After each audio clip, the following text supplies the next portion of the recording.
Sometimes a great wandering thought sees the ages still unaccomplished, seizes the force in its eternal flow, and precipitates upon earth a powerful vision which has the power to realize what it sees. The world is a vision becoming real. Its past and its present are not merely the result of an obscure impulse coming from the womb of time, of a slow accumulation of sediments which little by little molds us and stifles us and imprisons us. It is the powerful golden attraction of the future which draws us in spite of ourselves, as the sun draws the lotus from the mud, and forces us to a glory greater than any our mud or efforts or present triumphs could have foreseen or created. Sri Aurobindo is this vision and this power of precipitating the future into the present. What he saw in an instant, the ages and millions of men will unwittingly accomplish. Unknowingly, they will seek the new imperceptible quiver that has entered the earth's atmosphere. From age to age, great beings come amongst us to hew a great opening of truth in the sepulchre of the past. And truly, these beings are the great destroyer of the past. They come with the sword of knowledge to shatter our fragile empires.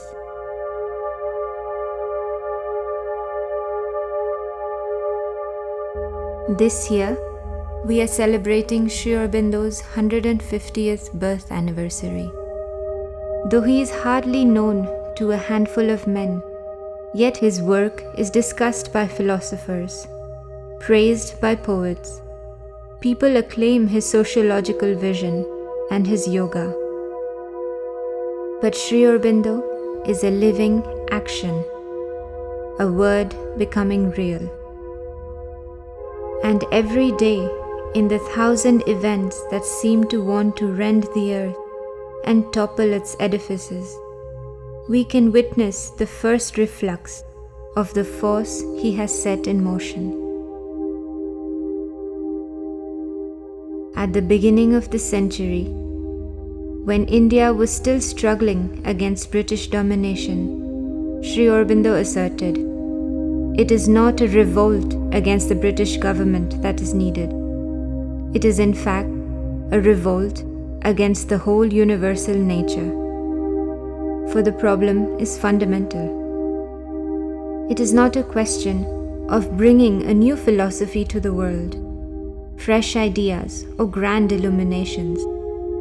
It is not a question of making the prison of our lives more habitable or endowing men with ever more fantastic powers. We send rockets to the moon, but we know nothing of our own hearts.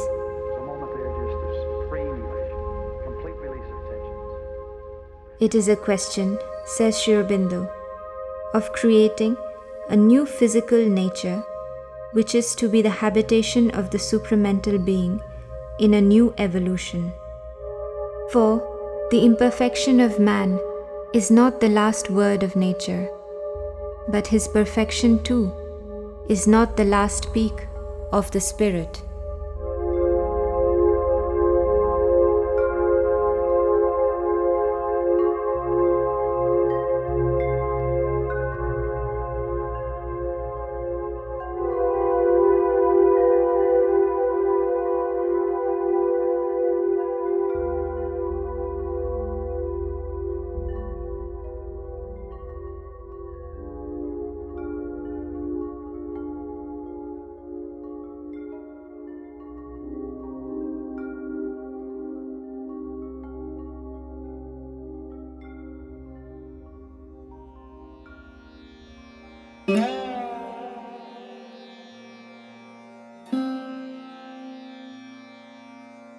This was Calcutta, the 15th of August, 1872.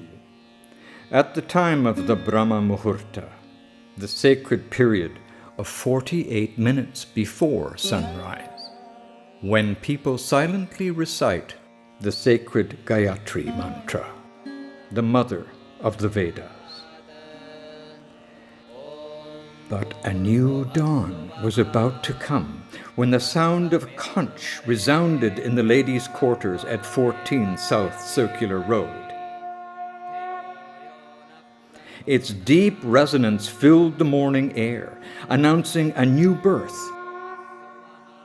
A son was just born to Swarnalata and Krishna Dan Ghosh. Who knows what inspired Dr. Ghosh to choose the name Aurobindo for his third son? A name never heard before in Bengal. But it had a deep and beautiful meaning, for in Sanskrit, Aravinda means lotus, a flower that keeps its face turned towards the sun as it spreads its 100 petals to 100 sides.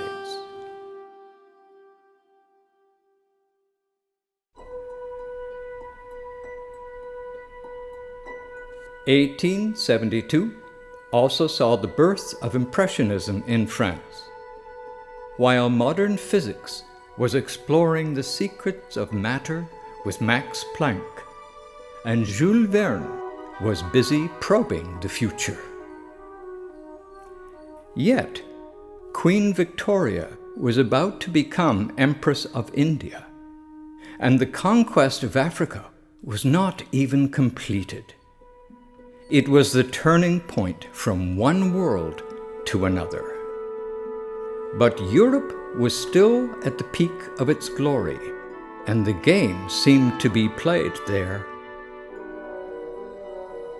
This is how it appeared to Dr. Krishnadan Ghosh, Sri Aurobindo's father, who had studied medicine in England and had returned to India completely anglicized. A man of strong character and energy, Dr. Ghosh was a tremendous atheist and a convinced Darwinian. He did not want his 3 sons, of whom Sri Aurobindo was the youngest, to be in the least contaminated by the retrograde mysticism that seemed to be bringing his country to ruins. And this is how young Ara, as his family members called him, grew up in an English atmosphere at home in the town of Rangpur, ignorant of his mother tongue. But Krishnadan was also a gentleman with an extremely sweet heart. As a convinced progressive, he created a society for women, and as a patron of the arts, he supported the famed actor Girish Chandra Ghosh and his renowned Star Theatre. Ara's mother, Swarnalata Devi, could write stories and dramas, make small talk in English, look comfortable in a frock, and stay in the saddle when she went riding. Her creamy complexion won her the epithet Rose of Rangpur. But, unfortunately, she fell prey to her family disease, hysteria, which rendered her family's life, as well as her own, unhappy. Despite this, Ara's love for his mother remained profound, and he once referred to himself as a mad mother's mad son. At the age of 5, the frail young boy, who was timid by nature, was sent by his father, along with his 2 elder brothers, to the Loreto Convent School at Darjeeling, an institution run by Irish nuns. There, the schoolmates of the 3 brothers were mostly English boys, and English was the only language spoken in the boarding house. Ara retained few memories of his 2 years in Darjeeling. In later years, he recalled walks along paths overhung with golden ferns. Across the valleys, he could see forests of pine, deodar, and oak. And above the hills, Kanchenjunga, the third highest mountain in the world.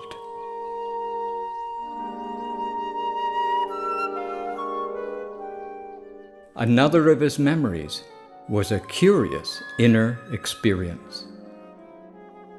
I was lying down one day when I saw suddenly a great darkness rushing into me and enveloping me and the whole of the universe. After that, I had a great tamas or inertia always hanging on to me. This darkness would stay with him for the next 14 years. Soon after, his father, who had great ambitions for his sons, decided to take them to England for their education, along with his wife, Swarnalata, and his youngest daughter, Sarojini. They left Calcutta on a morning in 1879. Ara was just 7 years old.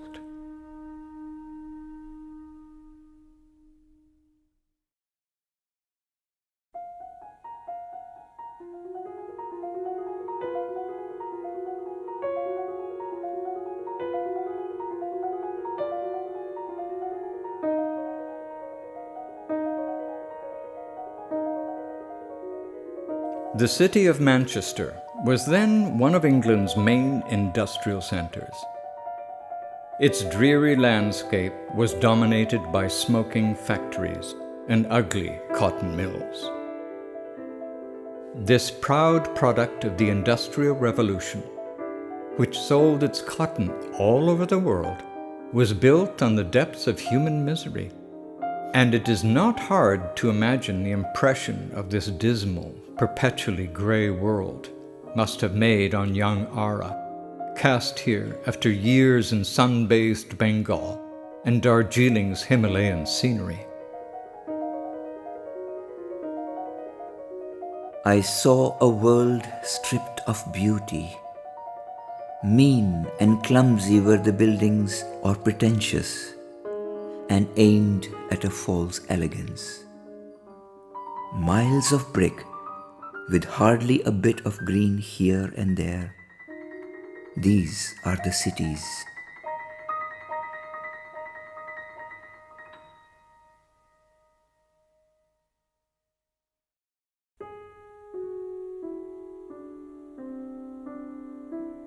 In Manchester, the 3 boys were placed in the house of an English clergyman, the Reverend William Druitt, and his wife, with strict instructions that they should not be allowed to make the acquaintance of any Indian or undergo any Indian influence. These instructions were carried out to the letter, and Ara grew up in entire ignorance of India, her people, her religion, and her culture. Soon after their arrival, his father returned to India, followed a few months later by his wife, Swarnalata, her newborn baby, Barindra, and Sarojini. Ara would never again see his father, who died just before his return to India, and barely his mother, who was extremely ill by this time and did not recognize him. So, this is a child who grew up outside every influence of family, country, and tradition, a truly free spirit. Very little is known about Aurobindo's early life in England, a period of nearly 14 years.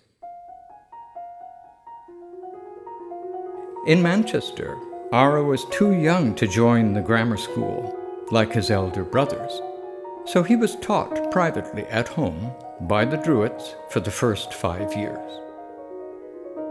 Reverend Druid, an accomplished Latin scholar, grounded Ara in the language very well and also taught him English and history. Since he was studying at home, he had plenty of time to read books according to his taste. Those books included the Bible, Shakespeare, Shelley, and Keats. At the age of 11, Ara published his first poem, an imitation of Shelley's poem, The Cloud. Another poem by Shelley that he loved was The Revolt of Islam, in which the poet told the story of a struggle for freedom set in a mythic East, but patterned on the French Revolution. Ara read it again and again, and resolved to dedicate his life to a similar world change. At the age of 11, he strongly received the impression that a period of general upheaval and great revolutionary changes was coming in the world, and he himself was destined to play a part in it.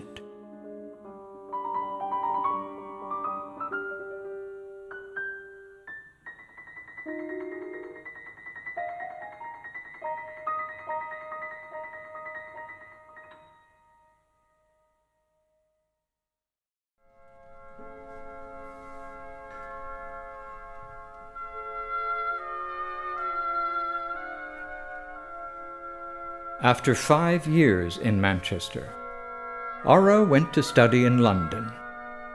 At first, he was excited by the change and found the city a wonderful place.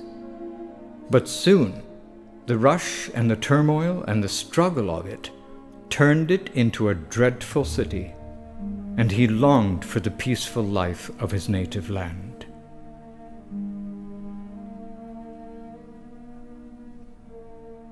In London, Ara enrolled in St. Paul's School, one of the premier educational institutions of England. Its headmaster, William Walker, was so impressed by the aptitude of his young student that he personally coached him in Greek. 3 years later, Ara could skip half his classes and spend most of his time engrossed in his favorite occupation, reading. Nothing seemed to escape this voracious adolescent, for he quickly mastered enough German and Italian to read Goethe and Dante in the original, Prometheus Unbound, the French poets, Homer, Aristophanes, and soon much of European thought peopled a solitude of which he has said nothing. At that time, Ara discovered that he was extremely selfish, and he felt he ought to give up selfishness. That was a turning point in his inner life. During this period, Ara used to live on a slice or two of bread and butter and a cup of tea in the morning, and in the evening only a penny saveloy. His father had almost stopped sending money, and for nearly 2 years he survived on very little.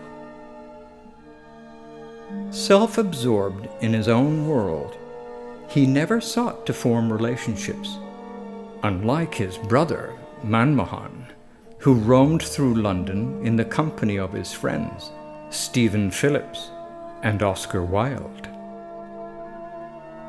However, there was never anything austere about Ara, and certainly nothing of the Puritan. It was just that he was elsewhere, and his world was replete. He even had a way of joking with a straight face, which never left him. Whether St. Paul's School appreciated his sense of humor, we do not know. But it certainly appreciated his astonishing culture, and he was awarded a classic scholarship to attend King's College, Cambridge.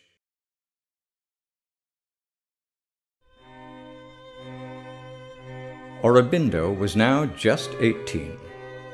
In his first year at King's, he won all the prizes in Greek and Latin verse, but his heart was no longer in his studies.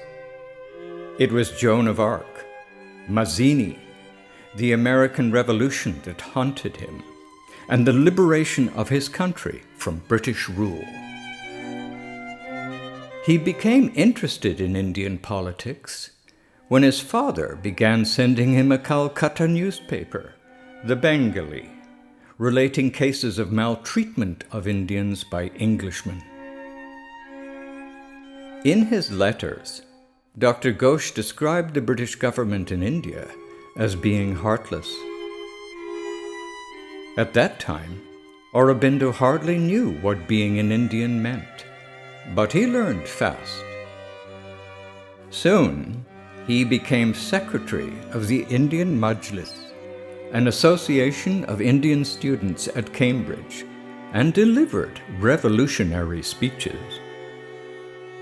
He also joined a secret society called Lotus and Dagger, in which each member vowed to work for the liberation of India. Aurobindo left King's College with a first class in the Tripos Classics examination, but he did not care to graduate. In the same casual way, he prepared for the celebrated Indian Civil Service examination. He passed brilliantly, but neglected to appear for the horsemanship test, going for a walk that day instead of trotting at Woolwich, and was consequently disqualified.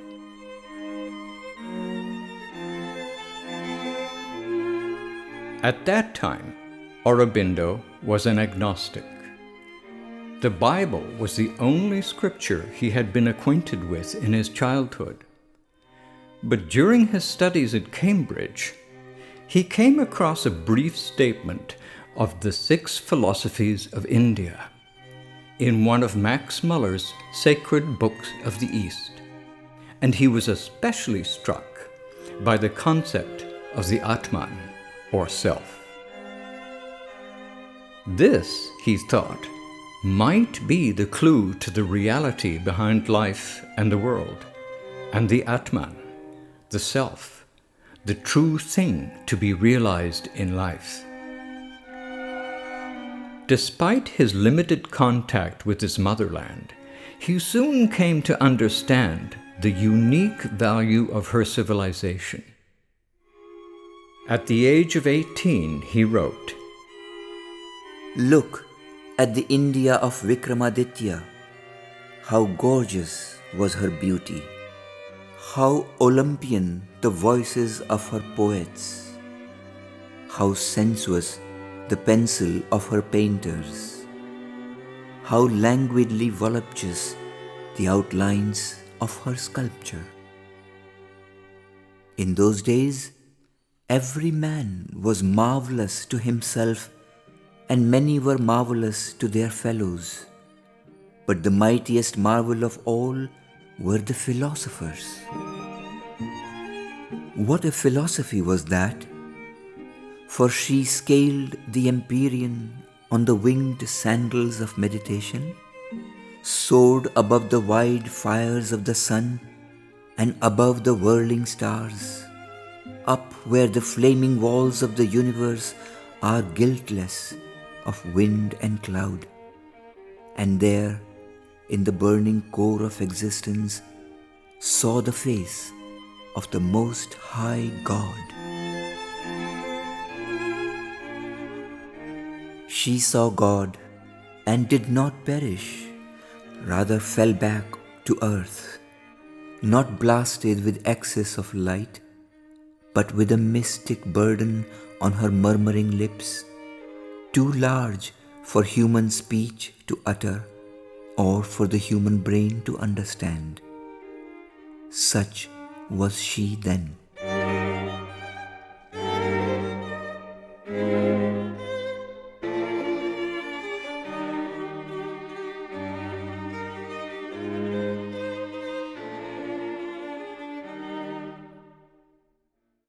When Aurobindo sailed back to India in January 1893, he was just 20. He had no position and no title. His father had just died, but the urge to deliver his country from the bondage of British rule was burning in his heart. After 3 weeks' voyage on the steamship Carthage, Aurobindo reached Bombay and set foot again on Indian soil. The darkness that had enveloped him in Darjeeling and always hung over him during his stay in England at last left him. And when he stepped ashore on the Apollo Bunder in Bombay, he was overtaken by a spontaneous spiritual experience. A vast calm descended upon him, a calm which surrounded him and remained for months afterwards.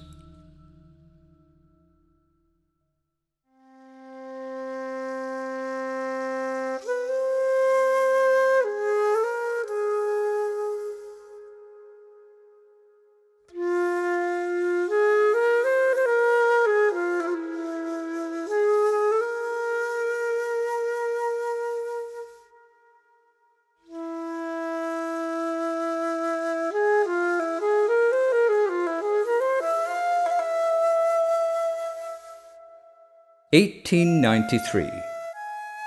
This was the year when Swami Vivekananda sailed to America to take part in the Parliament of Religions at Chicago, carrying with him the light of Vedanta. And this was the year Sri Aurobindo returned from the West. Of course, Aurobindo was not yet Sri Aurobindo, just Arvind Babu. From Bombay, where he just landed, he went straight to Baroda, where he had found a position with His Highness Sayajirao Gaikwad, the enlightened Maharaja of that princely state. He first worked in the Land Settlement Department, just to learn the ropes. Then, after a few years, he became a professor of French and English at Baroda College, before becoming its vice principal. The Maharaja, who had a high opinion of his intellectual abilities, also employed him as his private secretary. But from the beginning, it was the destiny of India that preoccupied Sri Aurobindo.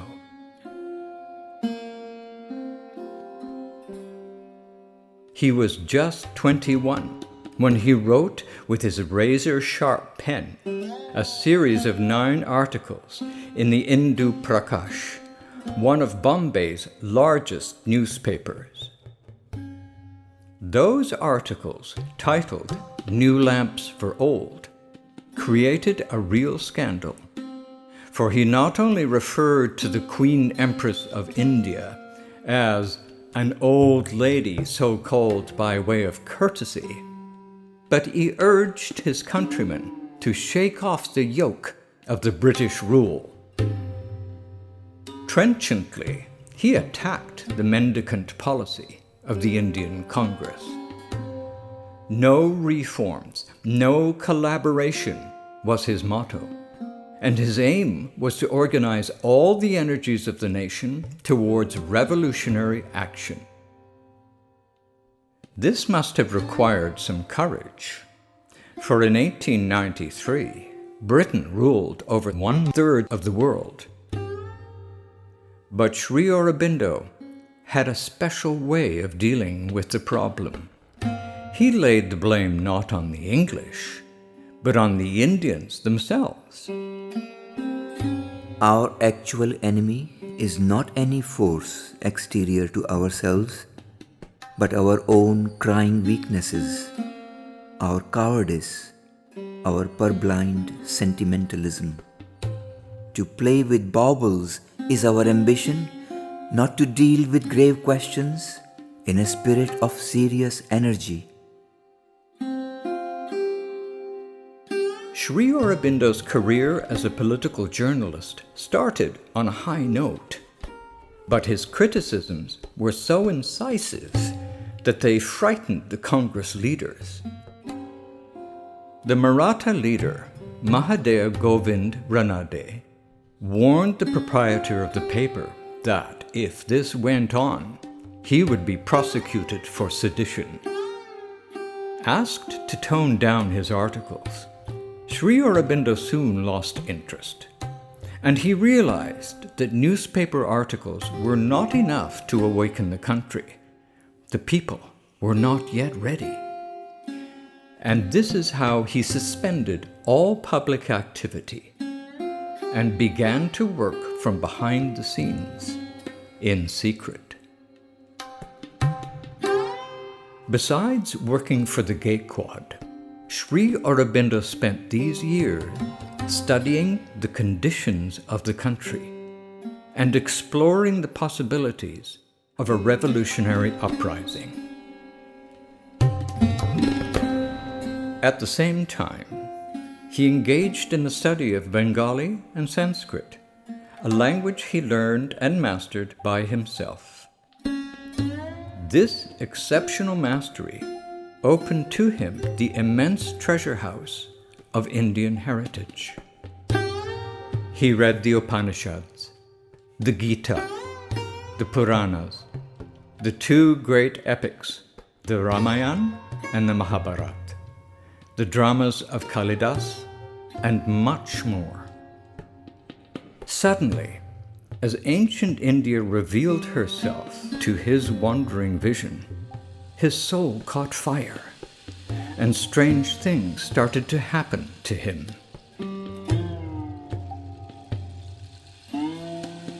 One day, in the first year of his stay at Baroda, while going in a horse carriage, he suddenly found himself in danger of an accident. But at that very moment, he had the vision of the Godhead surging up from within and averting the danger. This was his second unexpected spiritual experience. Unexpected because at that time he had no direct knowledge of spirituality or interest in it.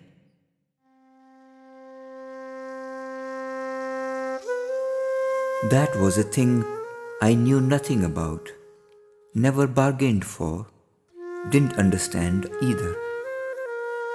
The agnostic was in me, the atheist was in me, the skeptic was in me, and I was not absolutely sure that there was a God at all.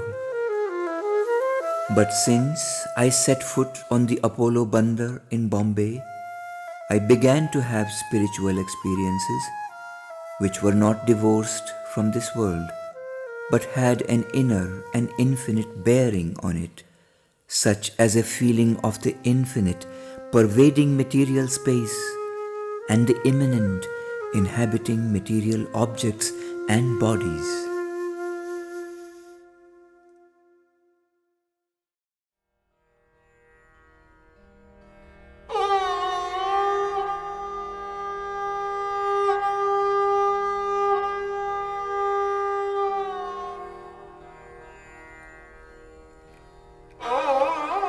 In 1894, Sri Aurobindo visited Bengal for the first time after his return from England.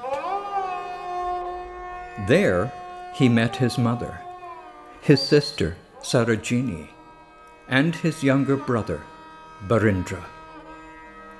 It was their first reunion after more than 15 years.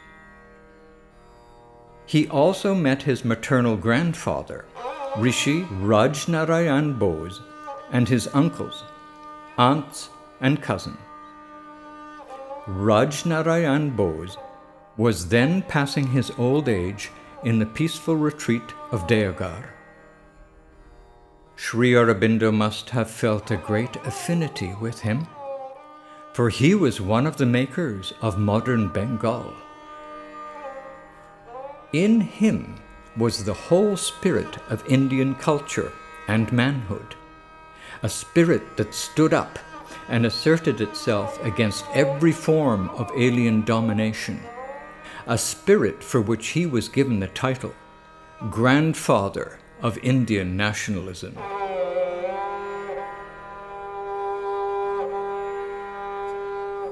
In 1898, back to Baroda, Sri Aurobindo published his first book of poems, Songs to Mirtila, which contained many poems he'd written in England in his teens and a few written at Baroda. It is probably around this time that Sri Aurobindo discovered the life and teachings of Sri Ramakrishna Paramahamsa and the bold utterances of Swami Vivekananda. Sri Ramakrishna was a living challenge to the materialistic rationalism of the times, a living refutation of the pervading spirit of skepticism and atheism.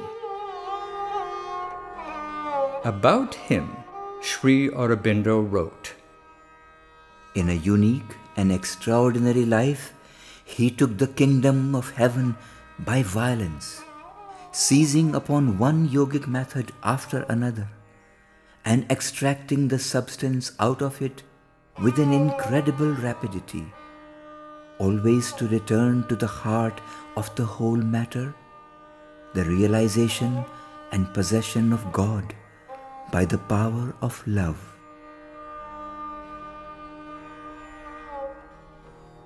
Year after year, Sri Ramakrishna relentlessly explored all the spiritual paths he found on his way, from yoga and Vedanta, to Tantra, Christianism, and Sufism, to finally discover that all these paths were leading to the same goal and experience, the realization of God, the ultimate reality, which alone can give man supreme fulfillment and everlasting peace.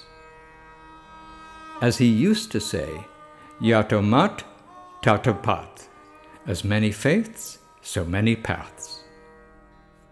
For him, all was one, and the only aim of life was to meet with the divine consciousness, the only permanent reality.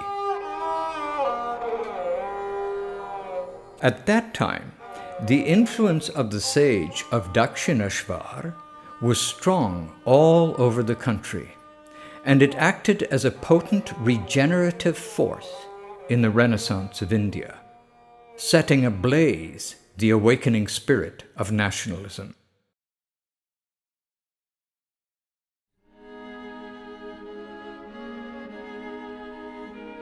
(1900). At the turn of the century, Sri Aurobindo jotted down in his diary, The last century of the second millennium after Christ has begun. Of the 20 centuries, it seems the most full of incalculable possibilities and to open the widest door on destiny. The mind of humanity feels it is conscious of a voice, of a distant advancing ocean, and a sound as of the wings of a mighty archangel flying towards the world, but whether to empty the vials of the wrath of God or to declare a new gospel of peace upon earth and goodwill unto men is as yet dark to our understanding.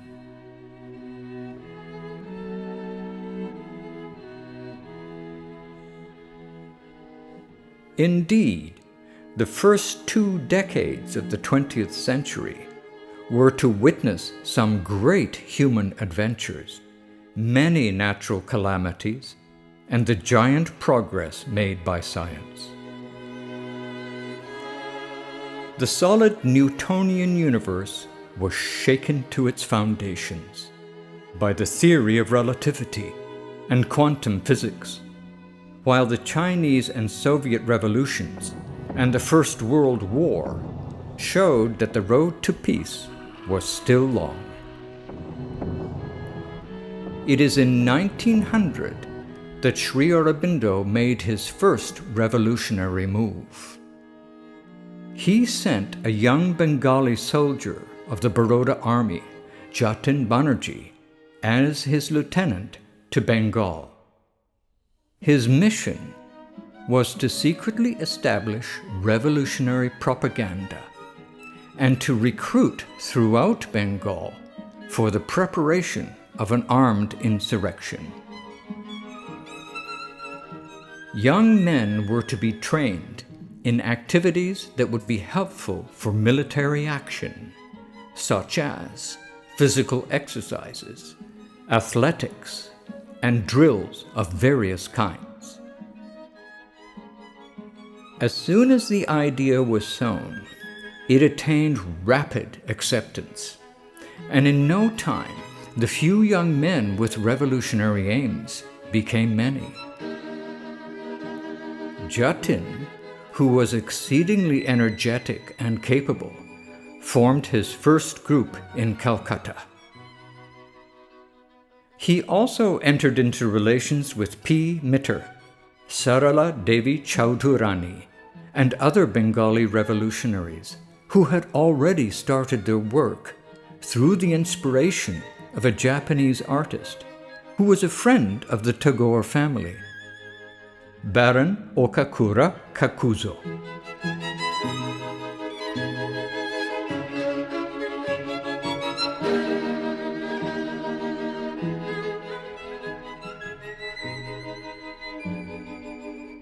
In April 1901, Sri Aurobindo married Mrinalini Devi, the eldest daughter of Bhupal Chandra Bose, in Calcutta. Soon after his marriage, he returned to Baroda with his wife and his sister, Sarojini, via Deoghar and Nainital.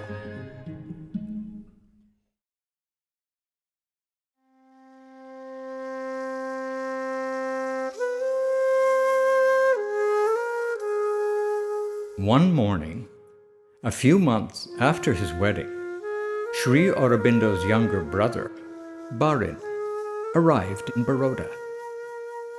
He soon became associated with his elder brother's revolutionary activities.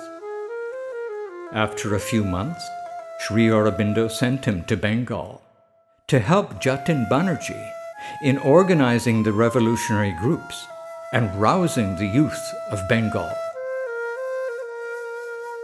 Along with their physical training, the young men learned of the lives of Mazzini, Joan of Arc, and other revolutionaries. Above all, they drew inspiration from a study of the Gita, which imbued them with the spirit of selfless work and sacrifice for the country.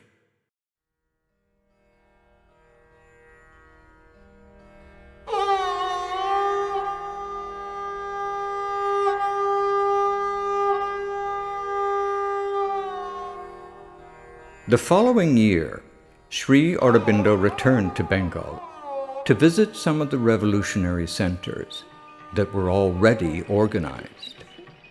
There, he found that the prevailing mood was apathy and despair.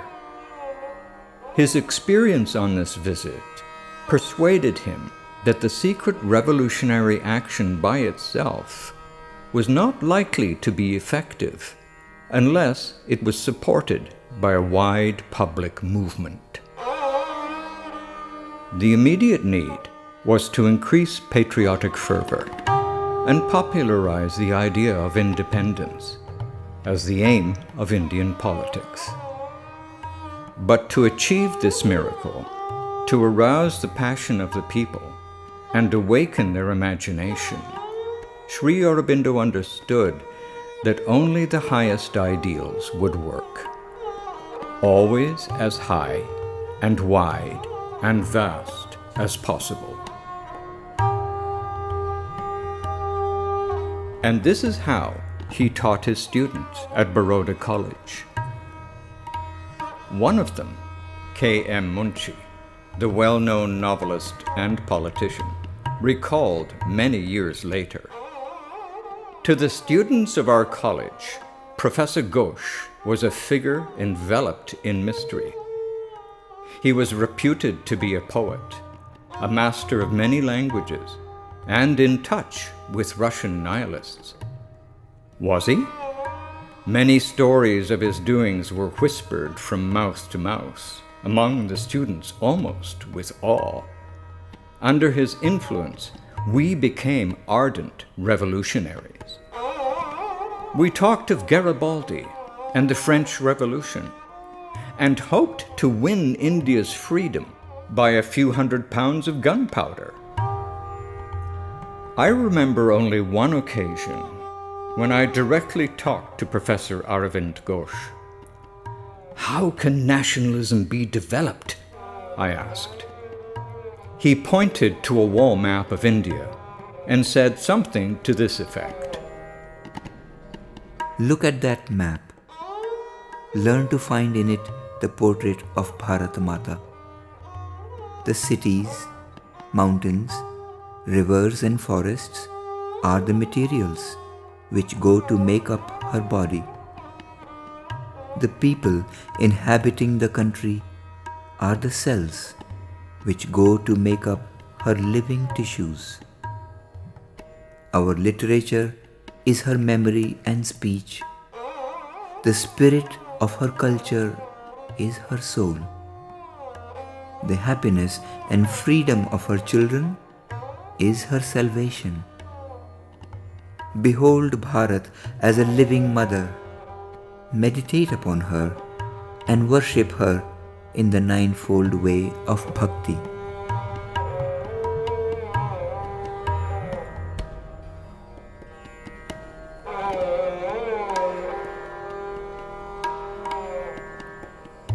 In 1902, Sri Aurobindo met two great personalities who soon became close friends and played a major role in his revolutionary action and in the life of the nation.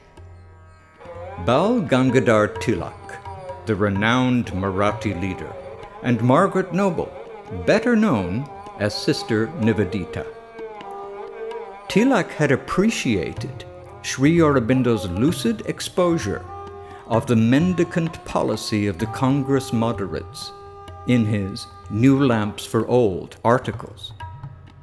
Sri Aurobindo soon built up a close relationship with him, and he became a member of a secret society Tilak started in Maharashtra.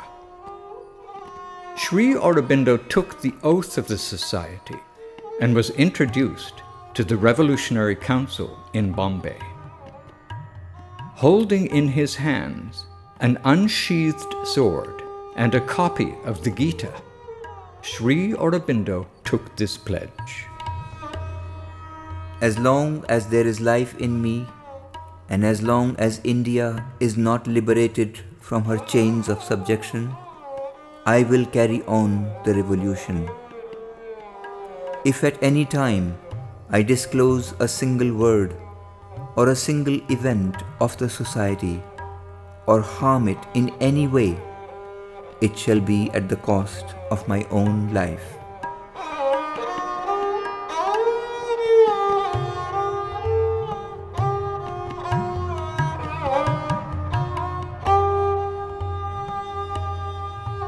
Among the foreign friends of India who had a decisive hand in shaping India's freedom movement at this time was Sister Nivedita, Swami Vivekananda's spiritual daughter and foremost disciple. she was a child of the independence movement in her native country, Ireland. Sri Aurobindo recalled his first meeting with her in Baroda. Khasi Rao and myself went to receive her at the station. I was very much enamored at that time of her book, Kali, the Mother, and I think we spoke of that. She had heard, she said, that I was a worshipper of force, by which she meant that I belonged to the secret revolutionary party like herself. She was open and frank and talked openly of her revolutionary plans to everybody. There was no concealment about her.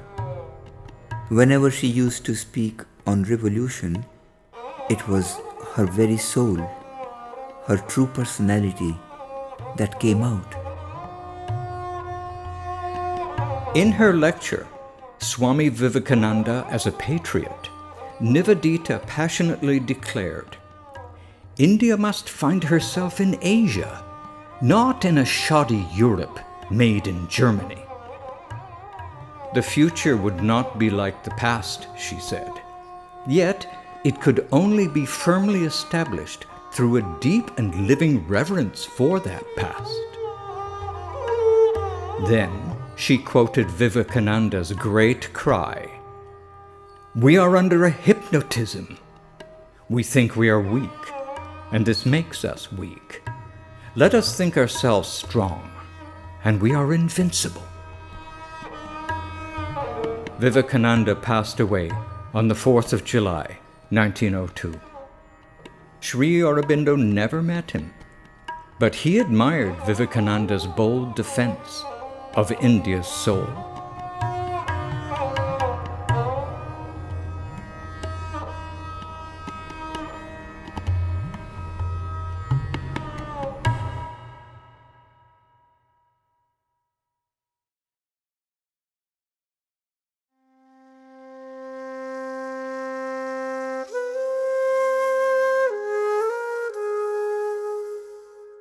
In 1903, the Maharaja requested Sri Aurobindo to come with him for a tour of Kashmir as his private secretary. It was there, in Srinagar, that Sri Aurobindo had his third spiritual experience, as unexpected and unbidden as the first two, but of a vital importance. While walking on the ridge of the Takht-e-Suleiman, the seat of Solomon, also called the Shankaracharya Hill, he got the realization of the vacant infinite. One stands upon a mountain ridge and glimpses or mentally feels a wideness, a pervasiveness, a nameless vast in nature. Then, suddenly, there comes the touch, a revelation, a flooding. The mental loses itself in the spiritual. One bears the first invasion of the infinite.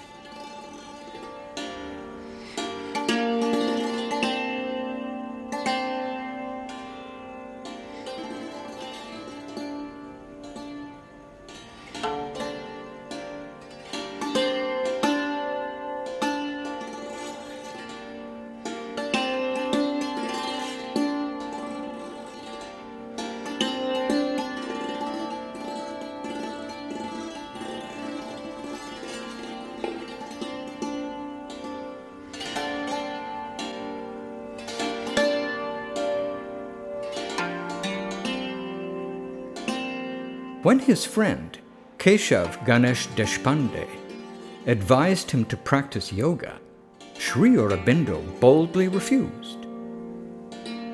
My idea about yoga was that one had to retire into mountains and caves and give up everything.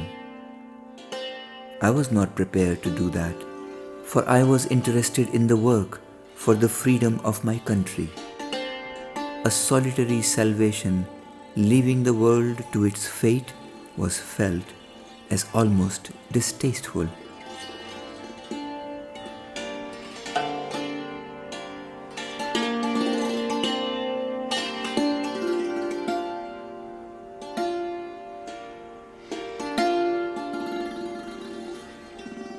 In December 1904, Sri Aurobindo attended the Bombay Congress.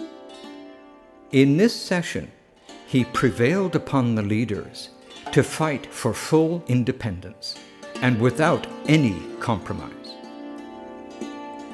He was the first political leader, along with Tilak, to publicly criticize the Congress politics of endless compromise and useless petitions.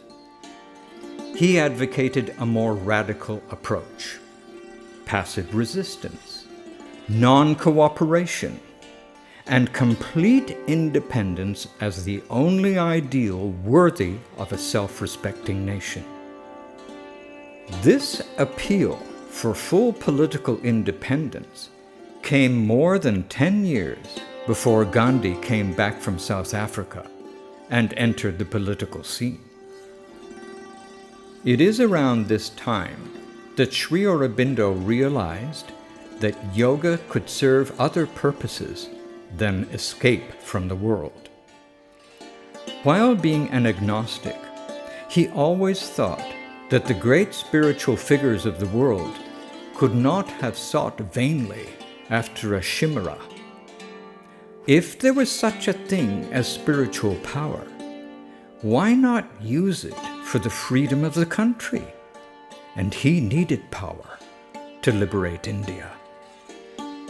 When I turned to the yoga and resolved to practice it and find out if my idea was right, I did it in this spirit and with this prayer to him: If thou art, then thou knowest my heart. Thou knowest that I do not ask for liberation. I do not ask for anything which others ask for. I ask only for strength to uplift this nation.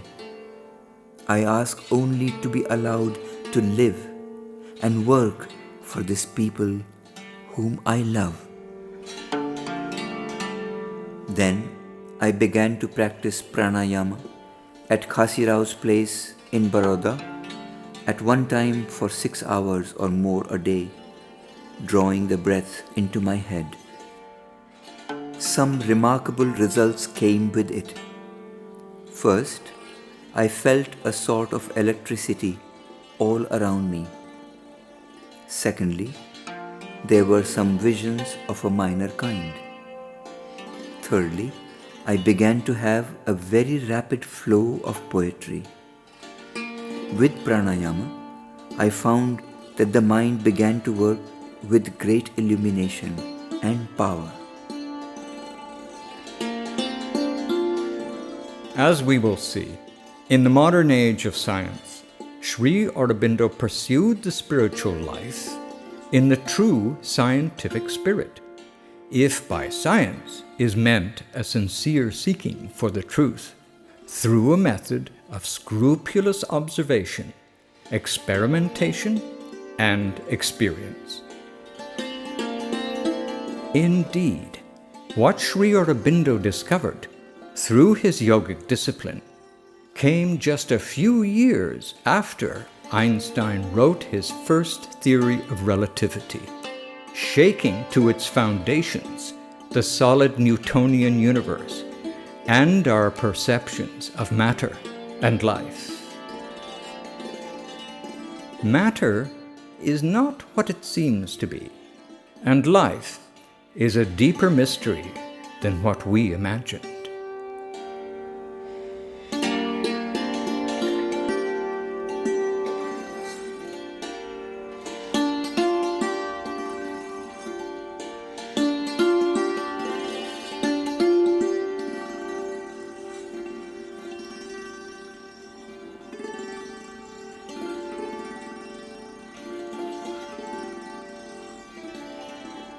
A few months after Sri Aurobindo started his yogic discipline, he wrote a letter to his wife, Mrinalini, in which he clearly explained the radical changes occurring in his being.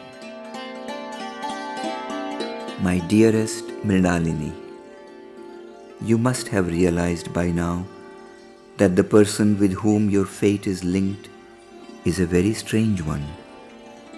I don't have the same mental outlook, the same aim in life, the same field of action as most men have in modern time. With me, all is different, all is uncommon. I have 3 manias. One might call them madnesses.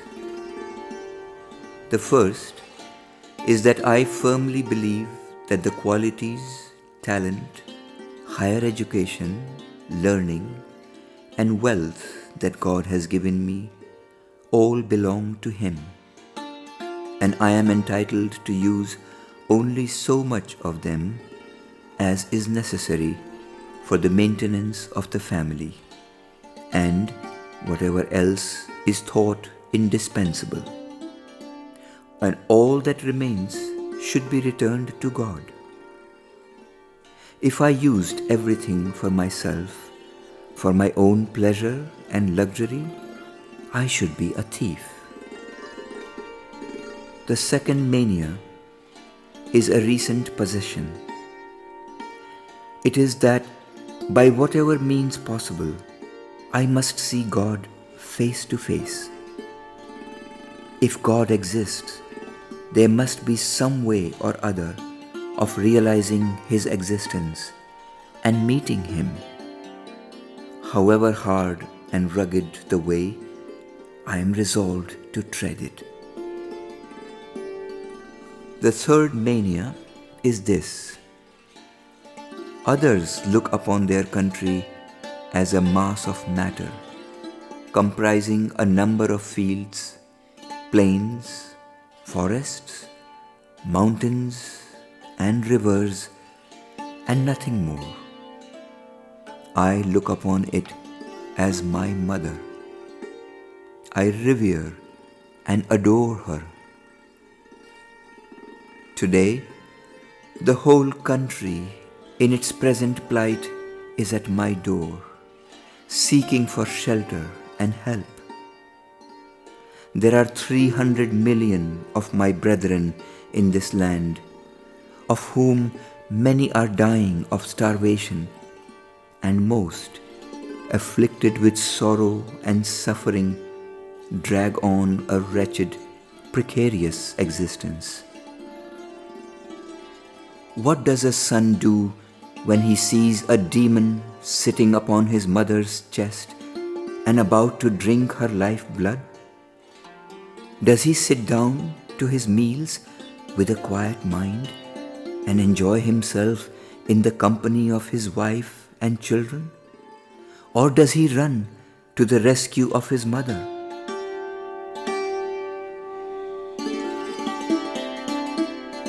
I know I have the strength to uplift this fallen race. It is not a physical strength. I'm not going to fight with a sword or a gun, but with the power of knowledge. The force of the Kshatriya, the warrior, is not the only force. There is also the force of the Brahmin, which is founded on knowledge.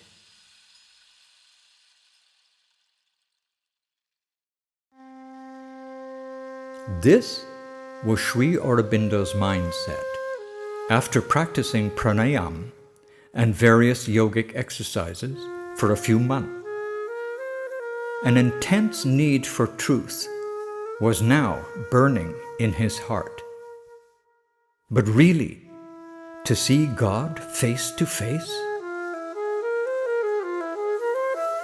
For Sri Aurobindo, spiritual life was not a matter of religious belief or vague philosophical conception, but a matter of experience. This reminds us of Vivekananda, who, in his longing to know the truth, went to see many yogis and leaders of religious sects, always asking the same question: "Sir, have you seen God?" But not one could say that he had seen God. Where then should he go? Suddenly, he remembered Sri Ramakrishna, whom he had met for the first time at the house of a friend, and who had left a deep impression upon him.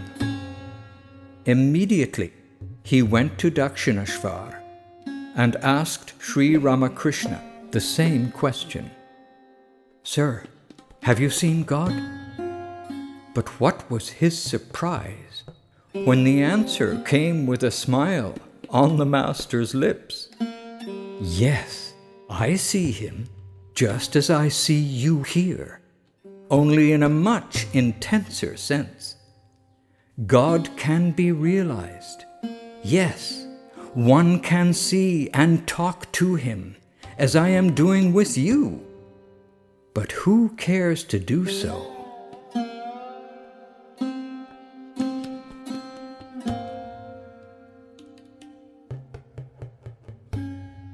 On the 20th of July, 1905, the Viceroy of India, Lord Curzon, announced the partition of Bengal. Immediately, it created an uproar all over India, and particularly in Bengal. Sri Aurobindo denounced the manipulation, which aimed at dividing the nation, and particularly dividing Hindus from Muslims. This measure is no mere administrative proposal, but a blow straight at the heart of the nation. Divide and conquer was indeed the policy of the British government, but this time the partition acted as a catalyst to unite people and triggered the first great awakening of the Indian masses. A people which had slumbered for more than a millennium suddenly awoke vigorously, full of life and energy, as though a master of hypnosis had laid his finger on India's eyes and cried, "Awake!" The whole country seemed to be bubbling and boiling. The hearts of Marathas, Punjabis, and Bengalis beat to the same rhythm. Sri Aurobindo understood that the nation was finally ready to change. The time had come for him to enter publicly into the struggle for India's freedom. From Baroda, he sent Lieutenant Madhav Rao Jadhav, a friend of his, to get military training in Europe, while Barin organized revolutionary activities in Maniktola Garden, a family property on the outskirts of Calcutta. One of these activities, apart from manufacturing bombs, was to procure and distribute guns, rifles, and pistols. Purchase, theft, and loot were the three methods of procurement. A little later, Sri Aurobindo went to Bengal and met Jatindranath Mukherjee, better known as Bhaga Jatin. He was called Bhaga, or Tiger Jatin, because to save the life of a young man, he had killed a tiger, armed only with a Darjeeling dagger. Bhaga Jatin was a redoubtable revolutionary who succeeded for many years in defying the military might of the British Raj. Finally, betrayed and besieged, he fell in 1915, fighting with 5 trusted comrades against a whole troop of soldiers.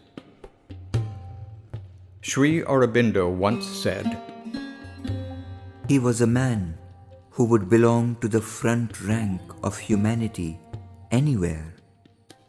Such beauty and strength together I haven't seen. About the use of violence, Sri Aurobindo once explained, If there is a truth in non-violence, there is a truth in destruction also. Peace is part of the highest ideal, but it must be spiritual, or at the very least, psychological in its basis. Without a change in human nature, it cannot come with any finality. If it is attempted on any other basis, it will fail, and even may leave things worse than before.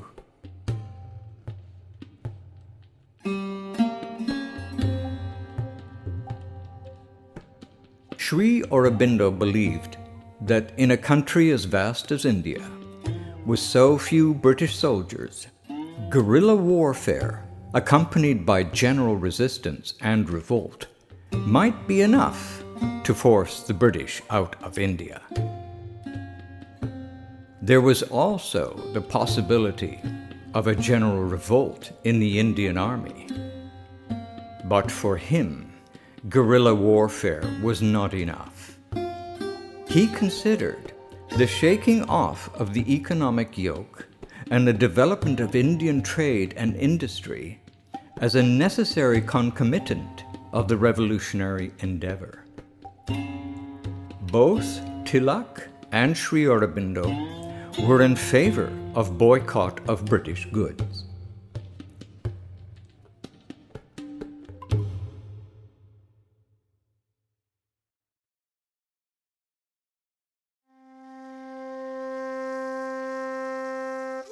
Following the partition of Bengal, Sri Aurobindo wrote 2 pamphlets, No Compromise and Bhavani Mandir. Bhavani Mandir was more Barin's idea than his, and in all likelihood it was derived from Bankim Chandra Chatterjee's revolutionary novel, Anandamat, The Abbey of Bliss. Its central theme was based on a revolt of North Indian sannyasins against the British rule in 1763 and the following years, a revolt considered by some as the first war of independence. Warren Hastings, then the Governor-General of India, extolled their courage. These sannyasis appear so suddenly in towns or villages, he said, that one would think they had dropped from the blue. They are strong, brave, and energetic beyond belief. Bhavani Mandir was meant to train a band of men to free the country from foreign domination. The idea was to build a temple consecrated to Bhavani, the mother, where devotees were to receive both spiritual and political initiation for the deliverance of India. In Bhavani Mandir, Sri Aurobindo wrote,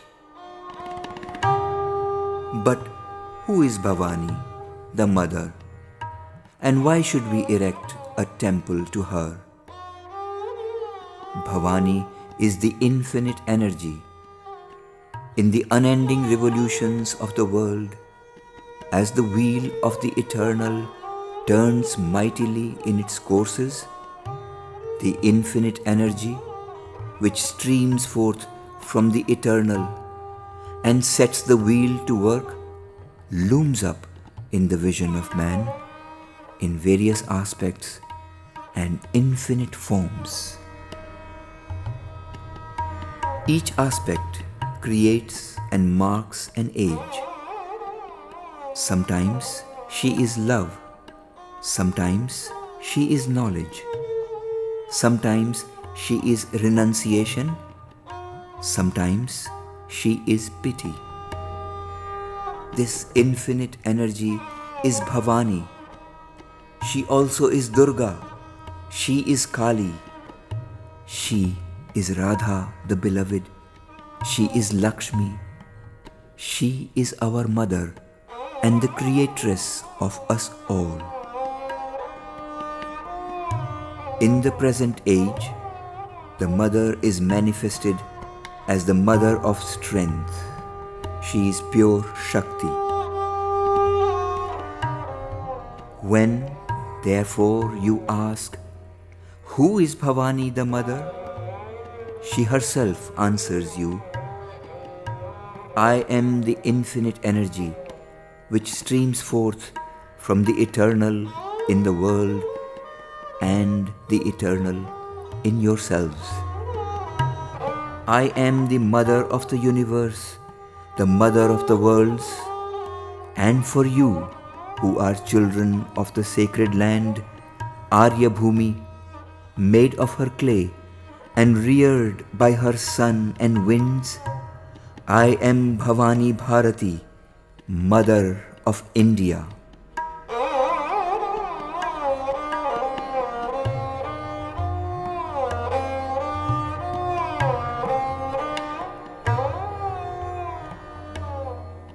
The idea to build a temple was soon dropped, but something of the kind was later attempted by Baran in Manaktola Garden. Baran also traveled among the hills in Bengal, trying to find a suitable place for a temple, but he got sick and had to abandon his search and return to Baroda. There, a strange thing happened. While fighting a violent clinging fever, Baran was instantly cured through the yogic power of a Naga sannyasin named Mohan Puri. Sri Aurobindo witnessed this cure, and it confirmed his growing conviction in the power of yoga. He also received an inner message.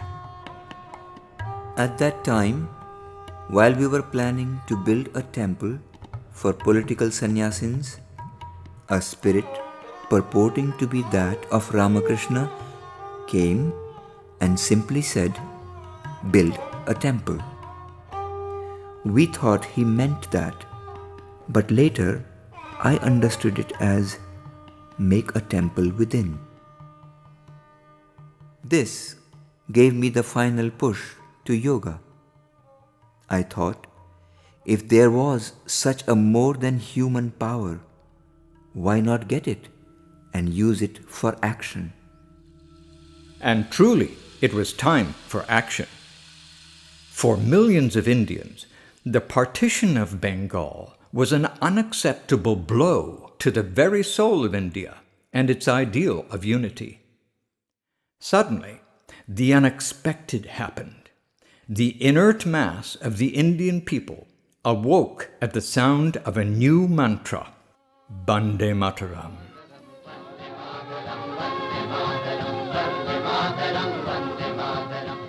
Towards the end of 1905, Sri Aurobindo went again to Bengal to attend a conference at Barisal. There, he witnessed the electrifying effect of the cry, Bande Mataram, then resounding throughout the towns and villages of Bengal, the reviving mantra which was creating a new India. Sri Aurobindo wrote, It was 32 years ago that Bankim wrote his great song, and few listened. But in a sudden moment of awakening from long delusions, the people of Bengal looked around for the truth, and in a fated moment, somebody sang Bande Mataram. The mantra had been given, and in a single day, a whole people had been converted to the religion of patriotism. The mother had revealed herself. Vande Mataram, Vande Mataram, Vande Mataram, Vande Mataram.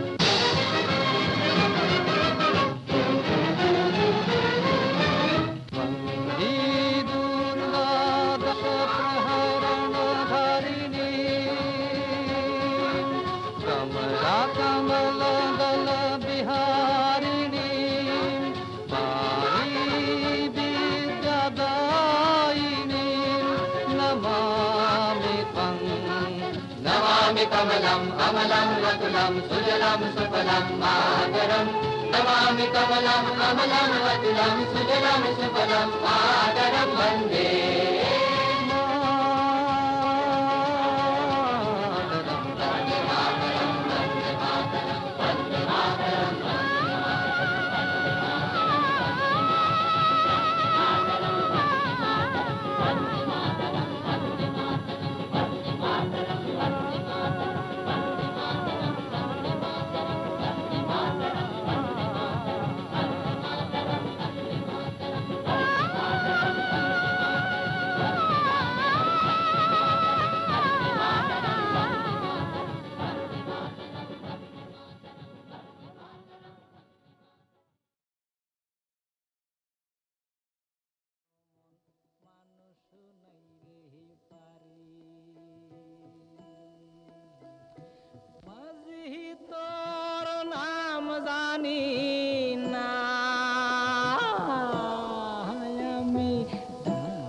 Soon after the Barisal Conference, which was declared illegal by the government and broken up by the police, Sri Aurobindo toured East Bengal along with the great orator Bipin Chandra Pal.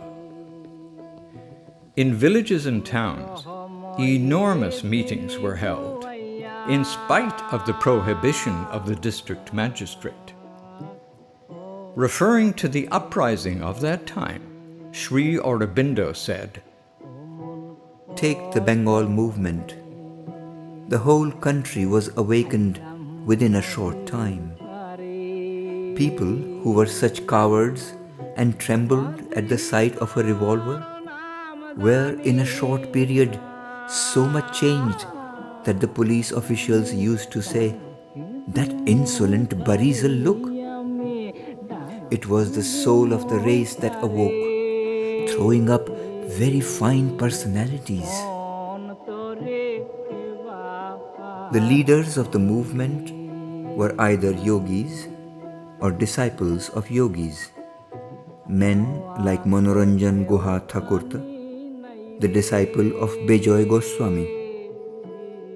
Then there were others like Brahma Bandhav Upadhyay. The influence of Ramakrishna and Vivekananda worked from behind.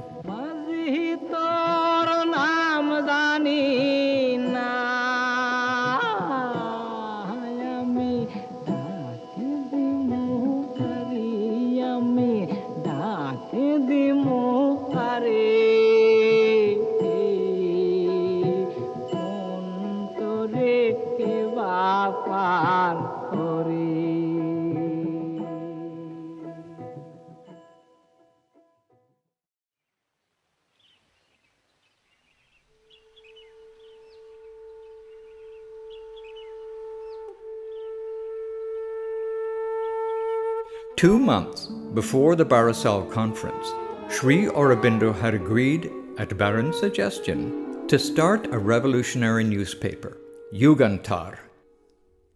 The paper preached open revolt against the British and the absolute boycott of their goods. It even carried a series of articles containing instructions for guerrilla warfare. Immediately, Yugantar gained an unequaled popularity. Even petty shopkeepers and tea stall owners read the paper and were fired with patriotism.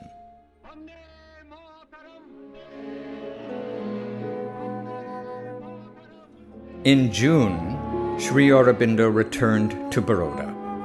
But his days as a teacher were over. His real work was now in Bengal. Invited to take charge of the newly founded Bengal National College in Calcutta, he took a one-year leave of absence and left Baroda in July 1906.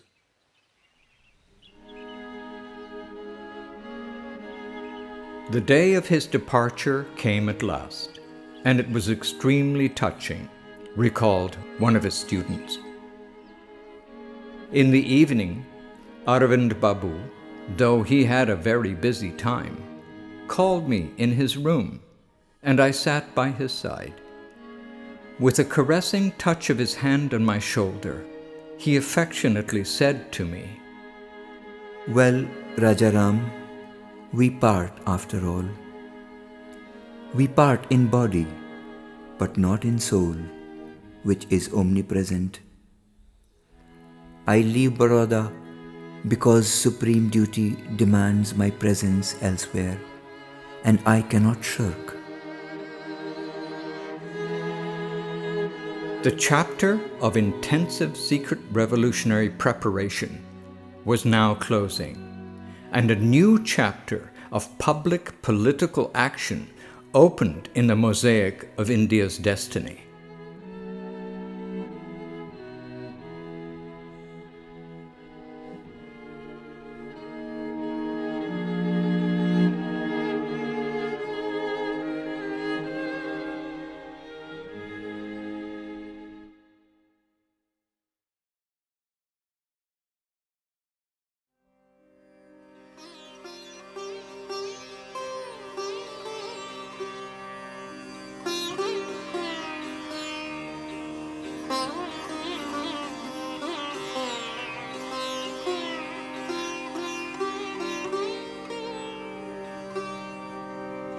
আমার কি হবে, কি হবে, ভবরানে ভবে আনি যে যে ভবে ডোবানি যাবায়। In the spring of 1906, Sri Aurobindo toured Bengal with Bipin Chandra Pal, who had just founded the daily newspaper, Bande Mataram. Bipin asked Sri Aurobindo to become assistant editor, and he accepted at once. From its inception, the newspaper attacked without fear and without disguise the coercive system of government and advocated radical change. Its blistering attack on the bureaucracy left the British officials gasping for breath. Sri Aurobindo's preoccupation was to openly declare complete and absolute independence as the aim of political action in India, and he insisted on this persistently in the pages of the Bande Mataram. He was the first politician in India who had the courage to do this in public, and he was immediately successful. The party took up the word Swaraj, self-rule, to express its ideal of total independence, and it soon spread everywhere.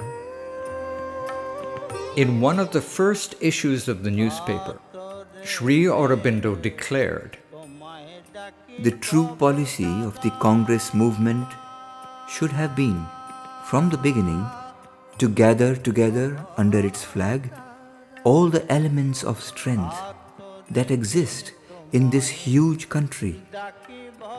The Brahman Pandit and the Muslim Maulavi, the laborer and the artisan, the coolie at his work and the peasant in his field, none of these should have been left out of the sphere of our activities.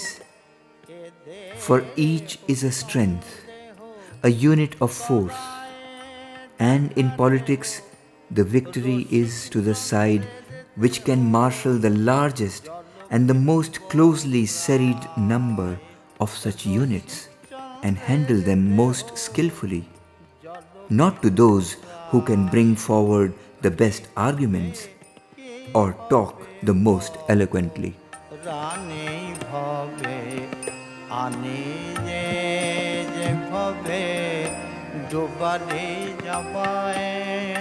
Already, Sri Aurobindo was calling for unity, and in a short time, Bande Mataram became the spearhead of a new political party in Bengal.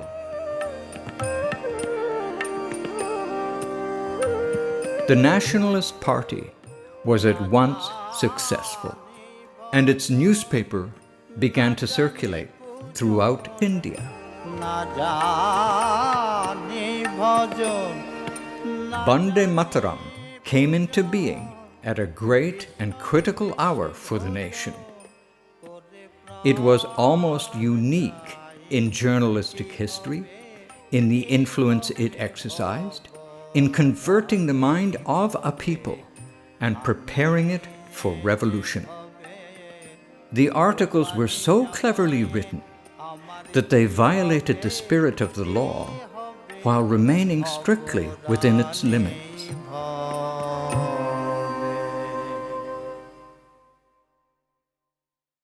But Bande Mataram did not confine itself to politics and the stirring questions of the day. It also spoke of Indian history and culture in order to awaken the people to India's glorious past. Education was then considered a central key to India's emancipation. And just a few days after Bande Mataram began, the Bengal National College in Calcutta opened with Sri Aurobindo as its principal.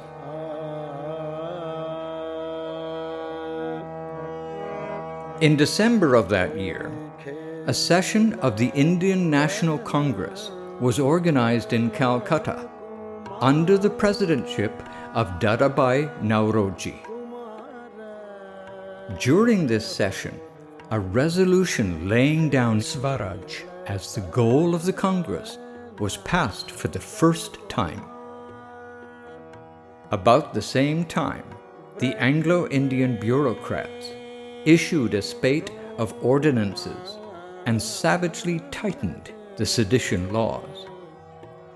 John Morley, the Secretary of State for India, though a high-ranking official himself, was alarmed at the severe penalties for seditious writings. "These sentences are monstrous and outrageous and can never be supported," he wrote to Lord Minto. "I must confess to you that I am watching with the deepest concern and dismay the thundering sentences that are being passed for sedition. We must keep order, but excess of severity is not the path to order. On the contrary, it is the path to the bomb."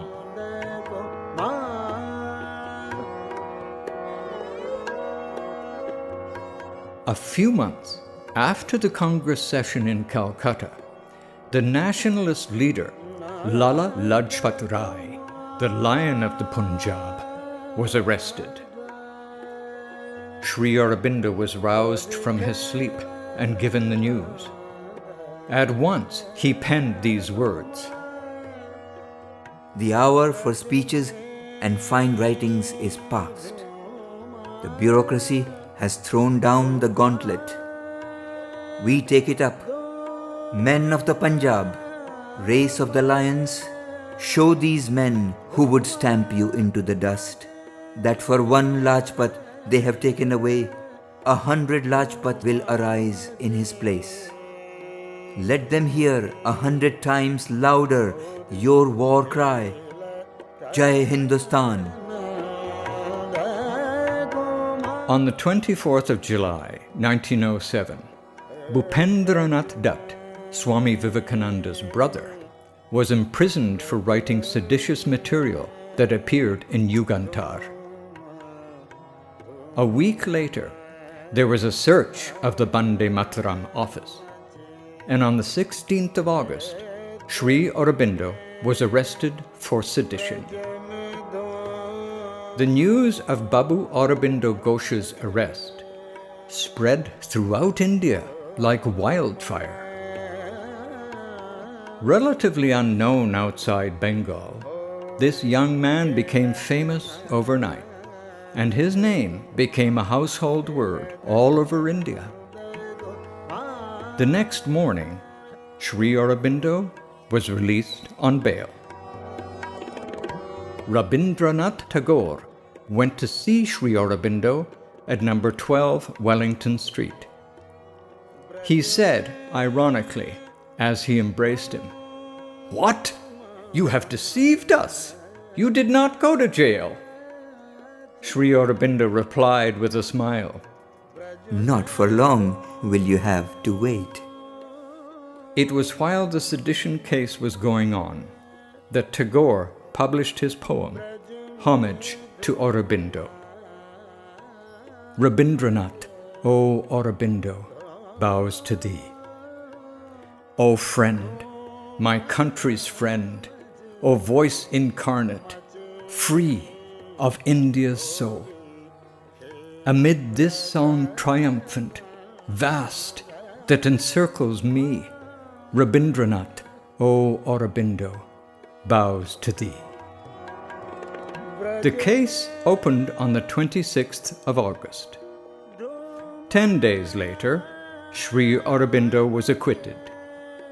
But the assessment of the Intelligence Bureau was categorical.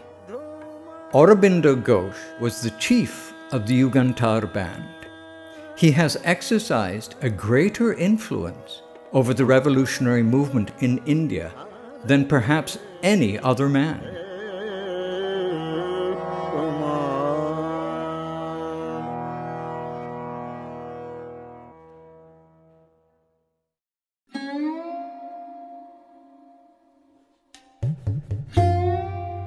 After the Bande Mataram sedition case, Sri Aurobindo became the recognized leader of nationalism in Bengal. In December 1907, he led the party at the session of the district conference at Midnapore. And 1 week later, at a meeting in Calcutta, he delivered his first public speech. Then, Sri Aurobindo and other nationalists from all over India traveled to Gujarat for the Indian National Congress session at Surat. There, a vehement clash between the moderates and the nationalists took place, resulting in a break between the two factions. Sri Aurobindo recalled this session later on. History very seldom records the things that were decisive but took place behind the veil. It records the show in front of the curtain. Very few people know that it was I, without consulting Tilak, who gave the order that led to the breaking of the Congress and was responsible for the refusal to join the newfangled moderate convention, which were the two decisive happenings at Surat. This caused much amazement and discomfiture in the minds of the moderate leaders, who complained that the people had refused to listen to their old and tried leaders and clamored against them. But at the bidding of a young man new to politics, they had obeyed in disciplined silence, as if in a single body. But Aurobindo Babu was no ordinary young man, and very soon he was going to experience the first decisive turn of his inner life. After 4 years of pranayam and other practices on his own, with only a few minor results, he had a complete arrest and was at a loss. He asked Baran to arrange a meeting with someone who would help him in his sadhana. Soon, just after the Congress session was over, he left Surat for Baroda to meet the Marathi yogi Vishnu Bhaskar Lele.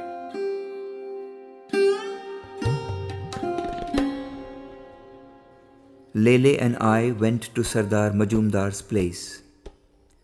On the top floor, in a room, we were shut up for 3 days. Sit down, Lele told me. Look, and you will see that your thoughts come into you from outside. Before they enter, fling them back.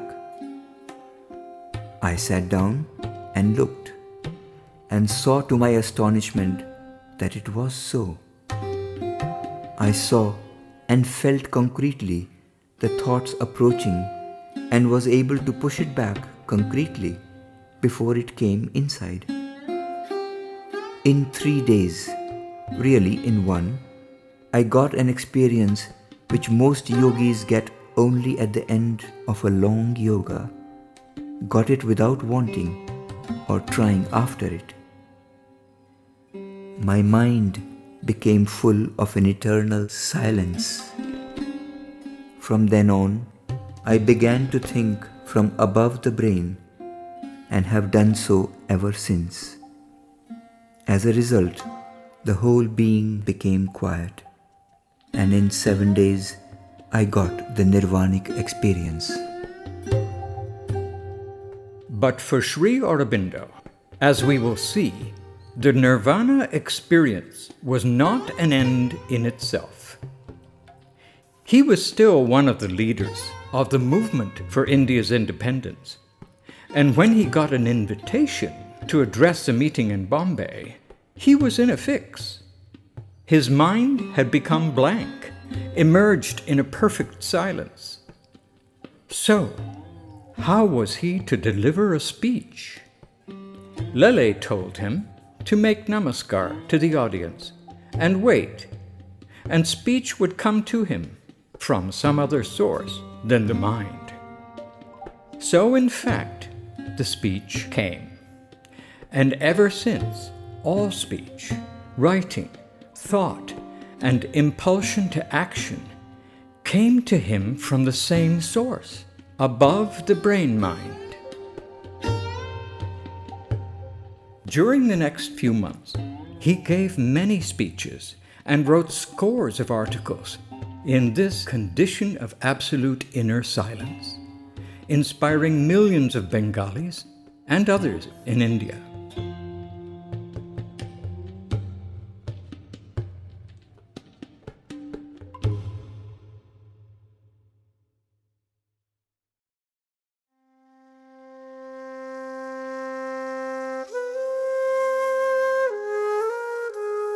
While Sri Aurobindo engaged in public work, Baran continued his revolutionary activities. He planned to assassinate Douglas Kingsford, the merciless and sadistic presidency magistrate of Calcutta. On the 30th of April, 2 young revolutionaries from Baran's group, Khudiram Bose and Prafulla Chaki, attempted to kill the judge by throwing a bomb into the carriage they thought he was in. But Kingsford was seated in a different carriage, and the bomb tragically killed 2 British women by mistake.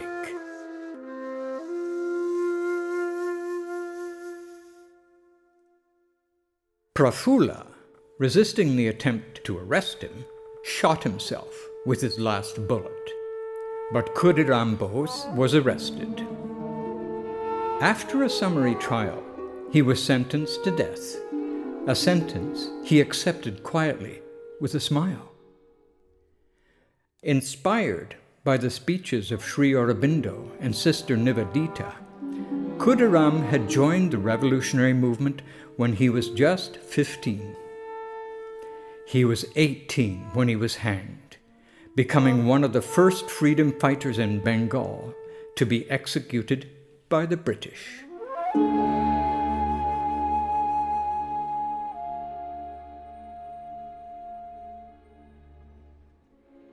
Two days after the bombing, while Sri Aurobindo was still sleeping, the police charged up the stairs of his residence, revolvers in hand, and arrested him. Simultaneously, many members of the secret society were arrested. Among them, Baran and Ulaskar Dutt, who were found at the Maniktola garden.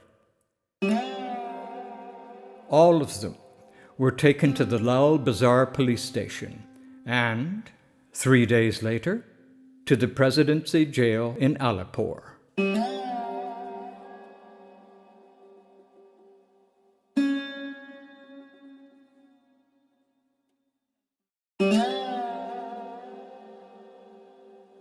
Here are some glimpses of Sri Aurobindo's life in prison, as told by himself. When I was arrested, I did not know that that day would mean the end of a chapter of my life, and that there stretched before me a year's imprisonment, during which period all my human relations would cease, that for a whole year I would have to live beyond the pale of society, like an animal in a cage. And when I would re-enter the world of activity, it would not be the old familiar Aurobindo Ghosh. Rather, it would be a new being, a new character, intellect, life, mind, embarking upon a new course of action that would come out of the ashram at Alipur. I have spoken of a year's imprisonment. It would have been more appropriate to speak of a year's living in a forest, in an ashram, hermitage.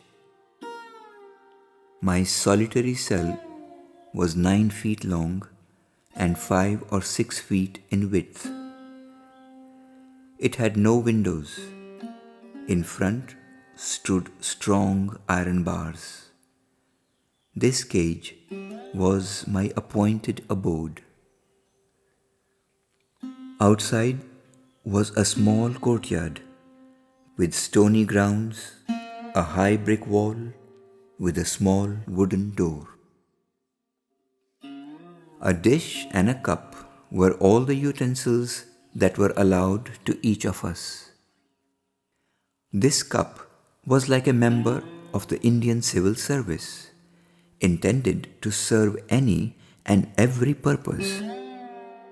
It was meant for use in the water closet, in the bath, and at meals, on which last occasion it was to serve a dual function, being used for holding our dal or vegetable curry and also as a drinking cup.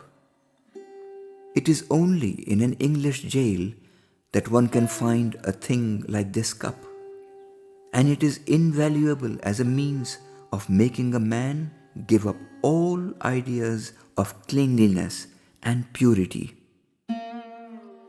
The causes of hardship were no doubt there, but since my faith in divine mercy was strong, I had to suffer only for the first few days.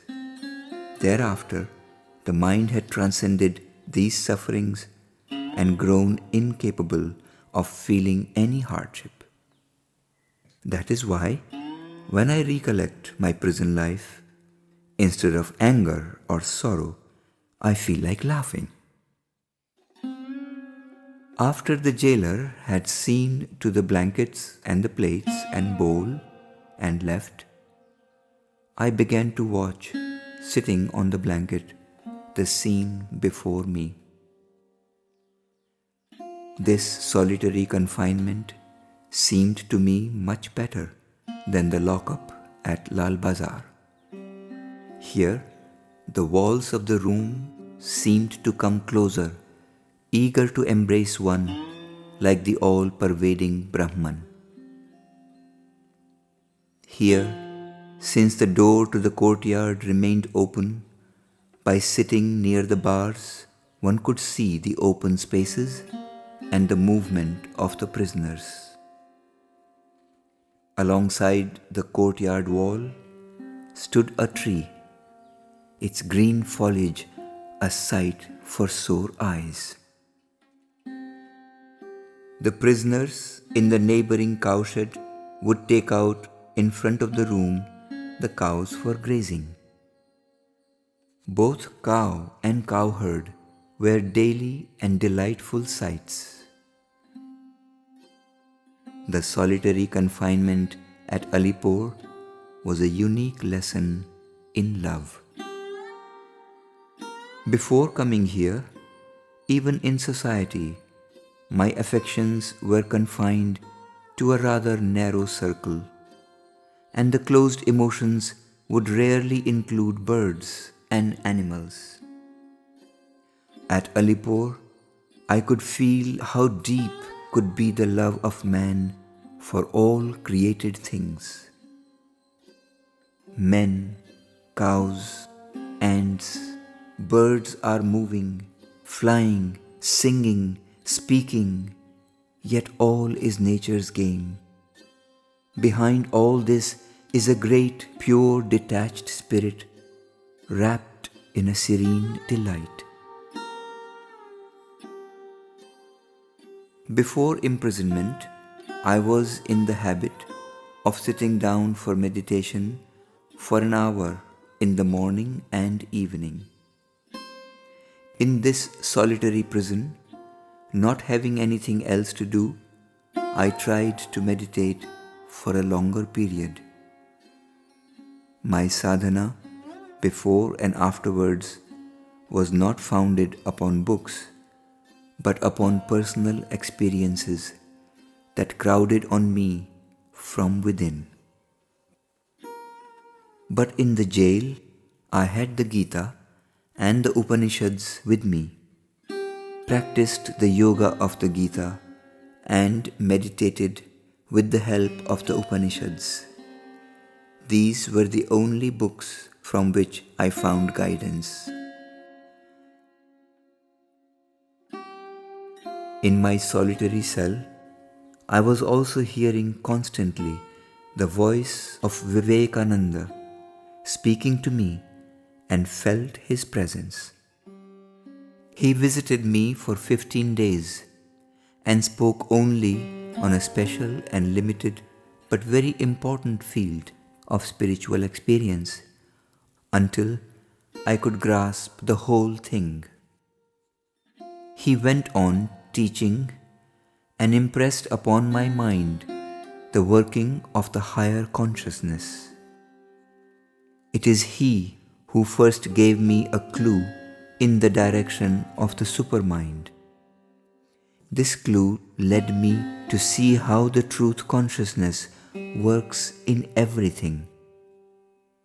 Soon, the prison ceased to appear to be a prison at all.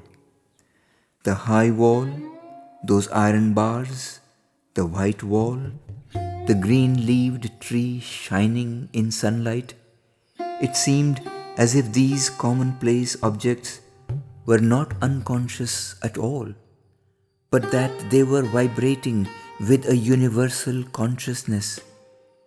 They loved me and wished to embrace me, or so I felt. Once in a while, it seemed as if God Himself was standing under the tree to play upon His flute of delight, and with its sheer charm to draw my very soul out. Always, it seemed as if someone was embracing me, holding me on one's lap. The manifestation of these emotions overpowered my whole body and mind. A pure and white peace reigned everywhere, but it is impossible to describe that. The hard cover of my life opened up, and a spring of love for all creatures gushed from within.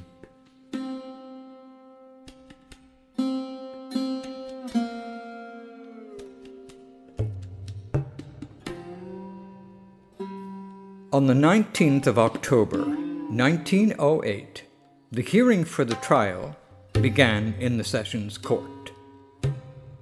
The presiding judge was Charles Porton Beechcroft, who had been a scholar at Cambridge at the same time as Sri Aurobindo. The main charges were waging war against His Majesty the King, Emperor of India, and conspiracy to deprive His Majesty of the sovereignty of British India. In the Sessions Court, the accused were confined in a large prisoner's cage, and here, during the whole day, I remained absorbed in my meditation, attending little to the trial and hardly listening to the evidence. Chittaranjan Das, one of my nationalist collaborators, and a famous lawyer, had put aside his large practice and devoted himself for months to my defense.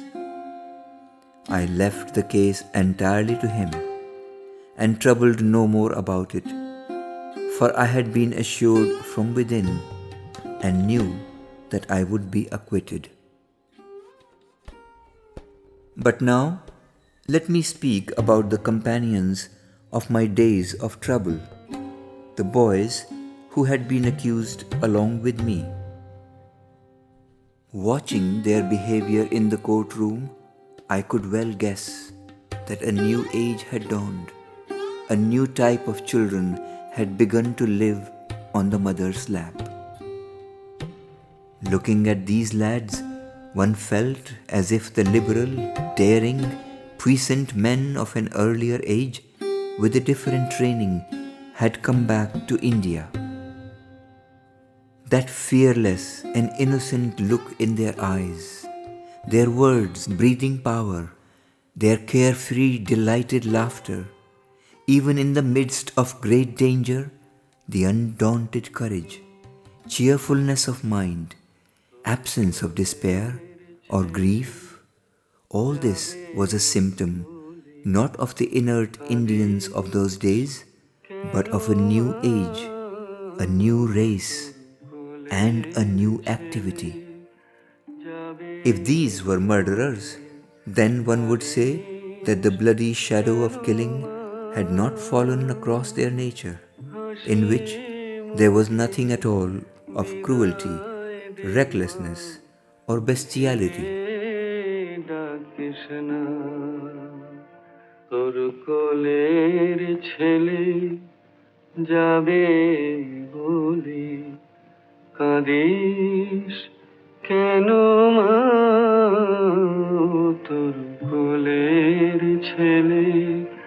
যাবে বলে কাঁদিস কেন মা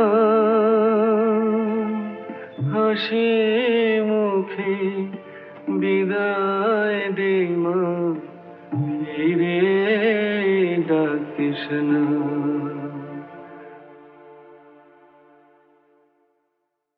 The trial continued for about 6 months. In all, 208 witnesses were examined and cross-examined at length, and more than 1,500 articles were presented as evidence, including bombs, revolvers, and acids. During this time, Sri Aurobindo spent most of his time in deep meditation, despite the noise, agitation, and discomfort of the court. According to prosecution counsel Eardley Norton, he was treated with the reverence of a king. As a matter of fact, he was regarded as the leader not merely of Bengal, but of the whole country. When the time came for his lawyer, Chittaranjan Das, to conclude his argument, he said in a prophetic voice, "My appeal to you is this, that long after this controversy is hushed in silence, long after this turmoil, this agitation ceases, long after he is dead and gone, he will be looked upon as the poet of patriotism, as the prophet of nationalism, and the lover of humanity. Long after he is dead and gone, his words will be echoed and re-echoed, not only in India, but across distant seas and lands. Therefore, I say that the man in his position is not only standing before the bar of this court, but before the bar of the High Court of History." On the 6th of May, 1909, Judge Beechcroft delivered his judgment. Sri Aurobindo and more than half of the others were acquitted. Baran and Ulaskar Dutt were sentenced to death by hanging. but were given 1 week to appeal. A few months later, the appellate court delivered its judgment, commuting their death sentences to transportation for life to the cellular jail on the Andaman Islands.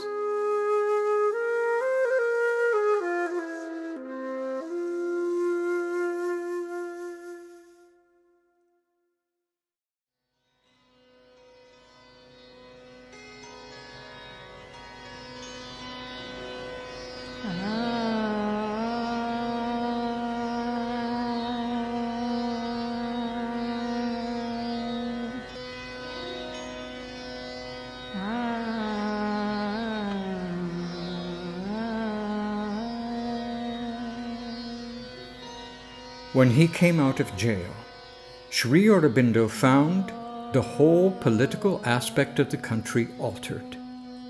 Most of the nationalist leaders were in jail or in self-imposed exile, and there was a general mood of discouragement and depression.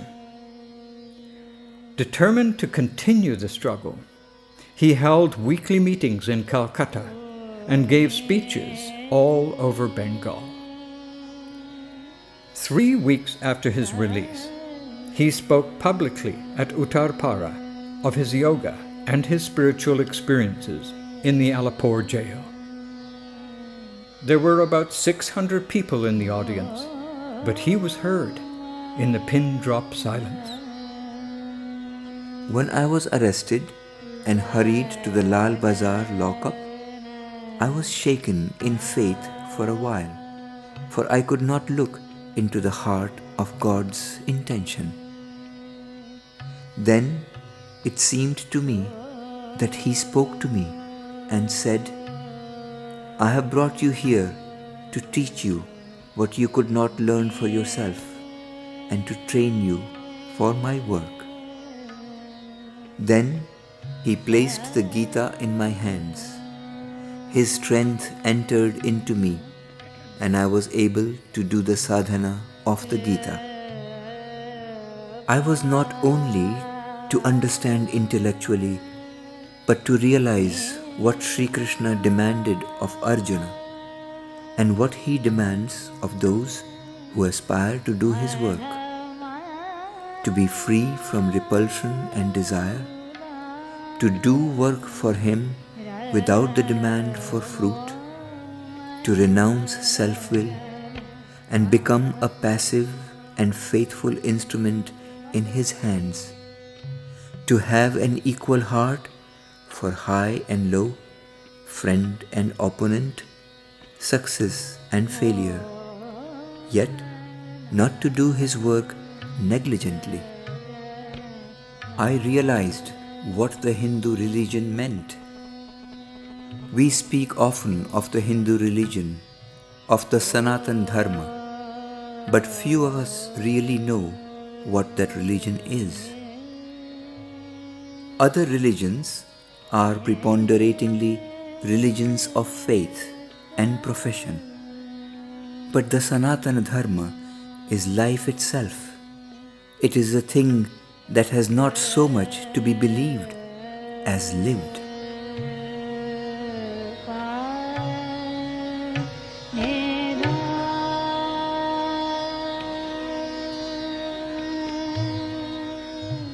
The reception Sri Aurobindo got at Uttarpara was extraordinary.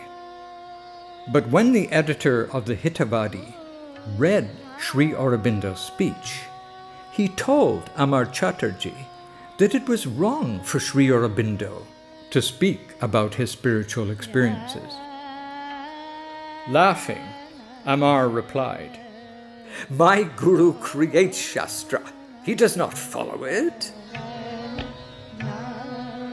About a month after his release from jail, Sri Aurobindo began a new English weekly, Karma Yogin, a weekly review of national religion, literature, science, and philosophy. In the first issue of the review, Sri Aurobindo wrote, When spirituality is lost, all is lost. This is the fate from which we have narrowly escaped by the resurgence of the soul of India in nationalism. But that resurgence is not yet complete. There is a sentiment of Indianism. There is not yet the knowledge. There is a vague idea. There is no definite conception or deep insight.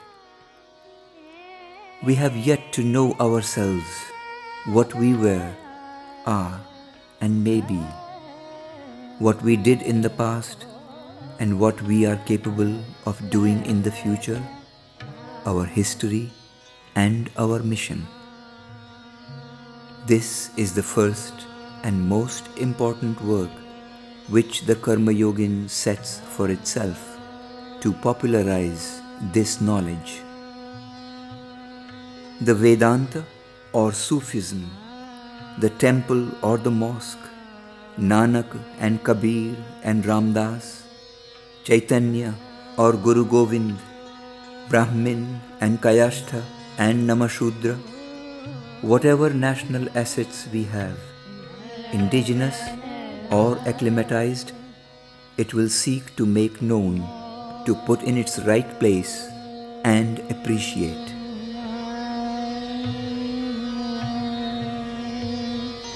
For about a year, Sri Aurobindo ran this weekly journal almost single-handedly, as well as a second weekly in Bengali, Dharma, in which he wrote in detail about his experiences in jail. At the same time, as the foremost nationalist leader in Bengal, he toured the province and gave more than a dozen speeches. But repression of the freedom movement was in full swing. The government was determined to imprison or deport Sri Aurobindo. And in the third week of July, the Lieutenant Governor of Bengal, Edward Norman Baker, approved a proposal to deport him. This news came to the knowledge of Sister Nivedita, and she informed Sri Aurobindo. But he countered the move by publishing in the Karma Yogin a signed article in which he spoke of the plan to deport him. He hoped that his open letter would kill the idea of deportation, and in fact, it did. But determined to get rid of Sri Aurobindo, the government decided a few months later to arrest him for sedition. As Sri Aurobindo later recounted, I was in the Karma Yogin office when I received the word on information given by a high-placed police official that the office would be searched the next day and myself arrested.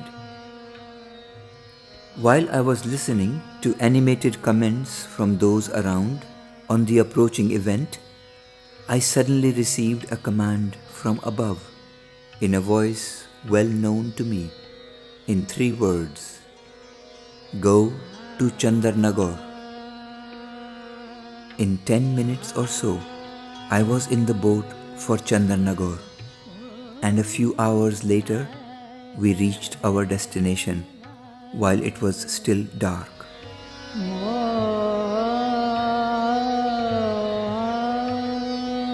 at Chandarnagar, a local revolutionary, Motilal Roy, made arrangements for Sri Aurobindo's stay.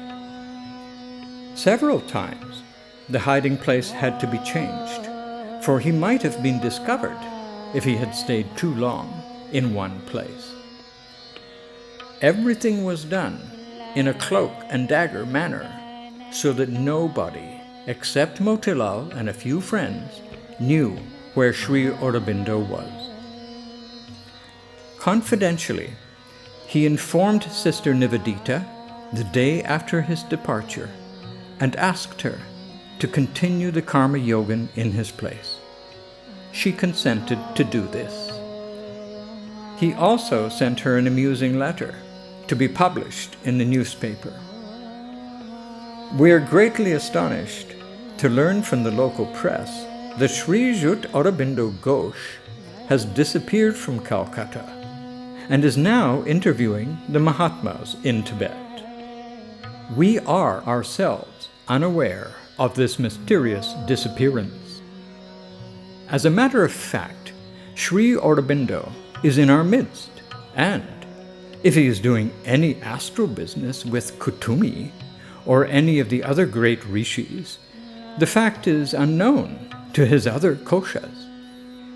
Only as he requires perfect solitude and freedom from disturbance for his sadhana for some time, his address is being kept a strict secret.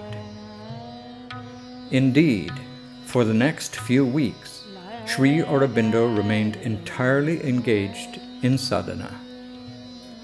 He plunged into solitary meditation and ceased all other activity. But a few weeks after his arrival at Chandernagore, while some of his friends were thinking of sending him to France, and he was wondering what to do next, he heard the same familiar voice from above give him a clear command: go to Pondicherry. On the 31st of March 1910, Sri Aurobindo left Chandernagore for Calcutta, and the next morning boarded the steamer ship Duplex, which took him to Pondicherry, the largest French colony in India. His departure from Calcutta marked the end of his active involvement in politics and the beginning of a new chapter of his life, a new adventure into the future of the earth. Some people thought that Sri Aurobindo left politics because he felt that he could do nothing or that he was afraid. Here is his own explanation. I did not leave politics because I felt I could do nothing more there. Such an idea was very far from me. I came away because I did not want anything to interfere with my yoga, and because I got a very distinct command in the matter.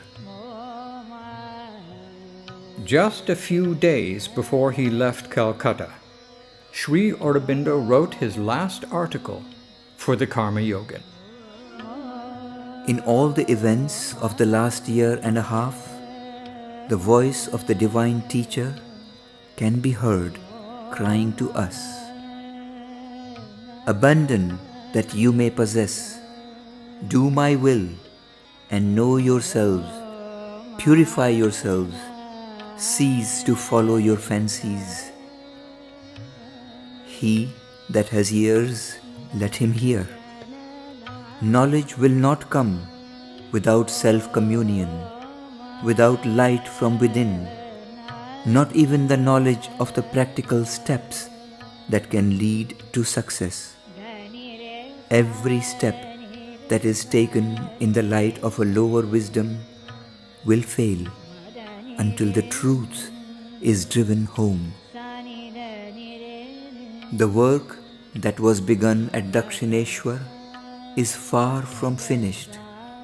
It is not even understood. That which Vivekananda received and strove to develop has not yet materialized. The truth of the future that Bijoy Goswami hid within himself has not yet been revealed utterly to his disciples. A less discreet revelation prepares, a more concrete force manifests, but where it comes, when it comes, none knoweth.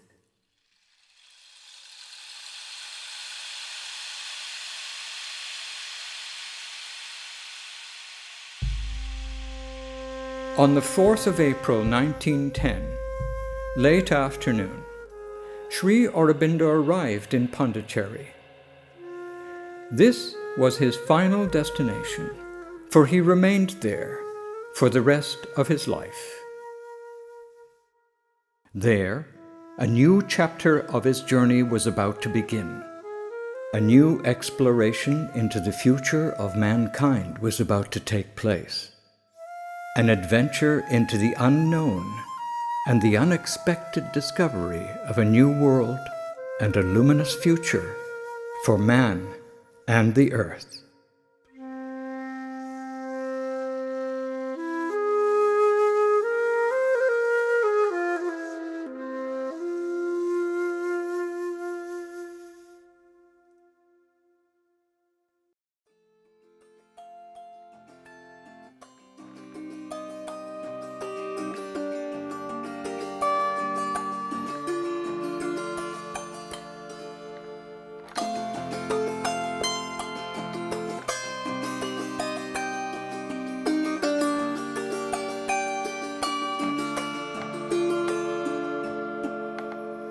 With wind and the weather beating round me, up to the hill and the moorland I go.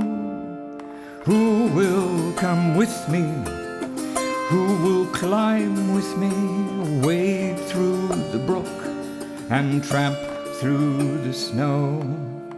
Not in the petty circle of cities, cramped by your doors and your walls I dwell.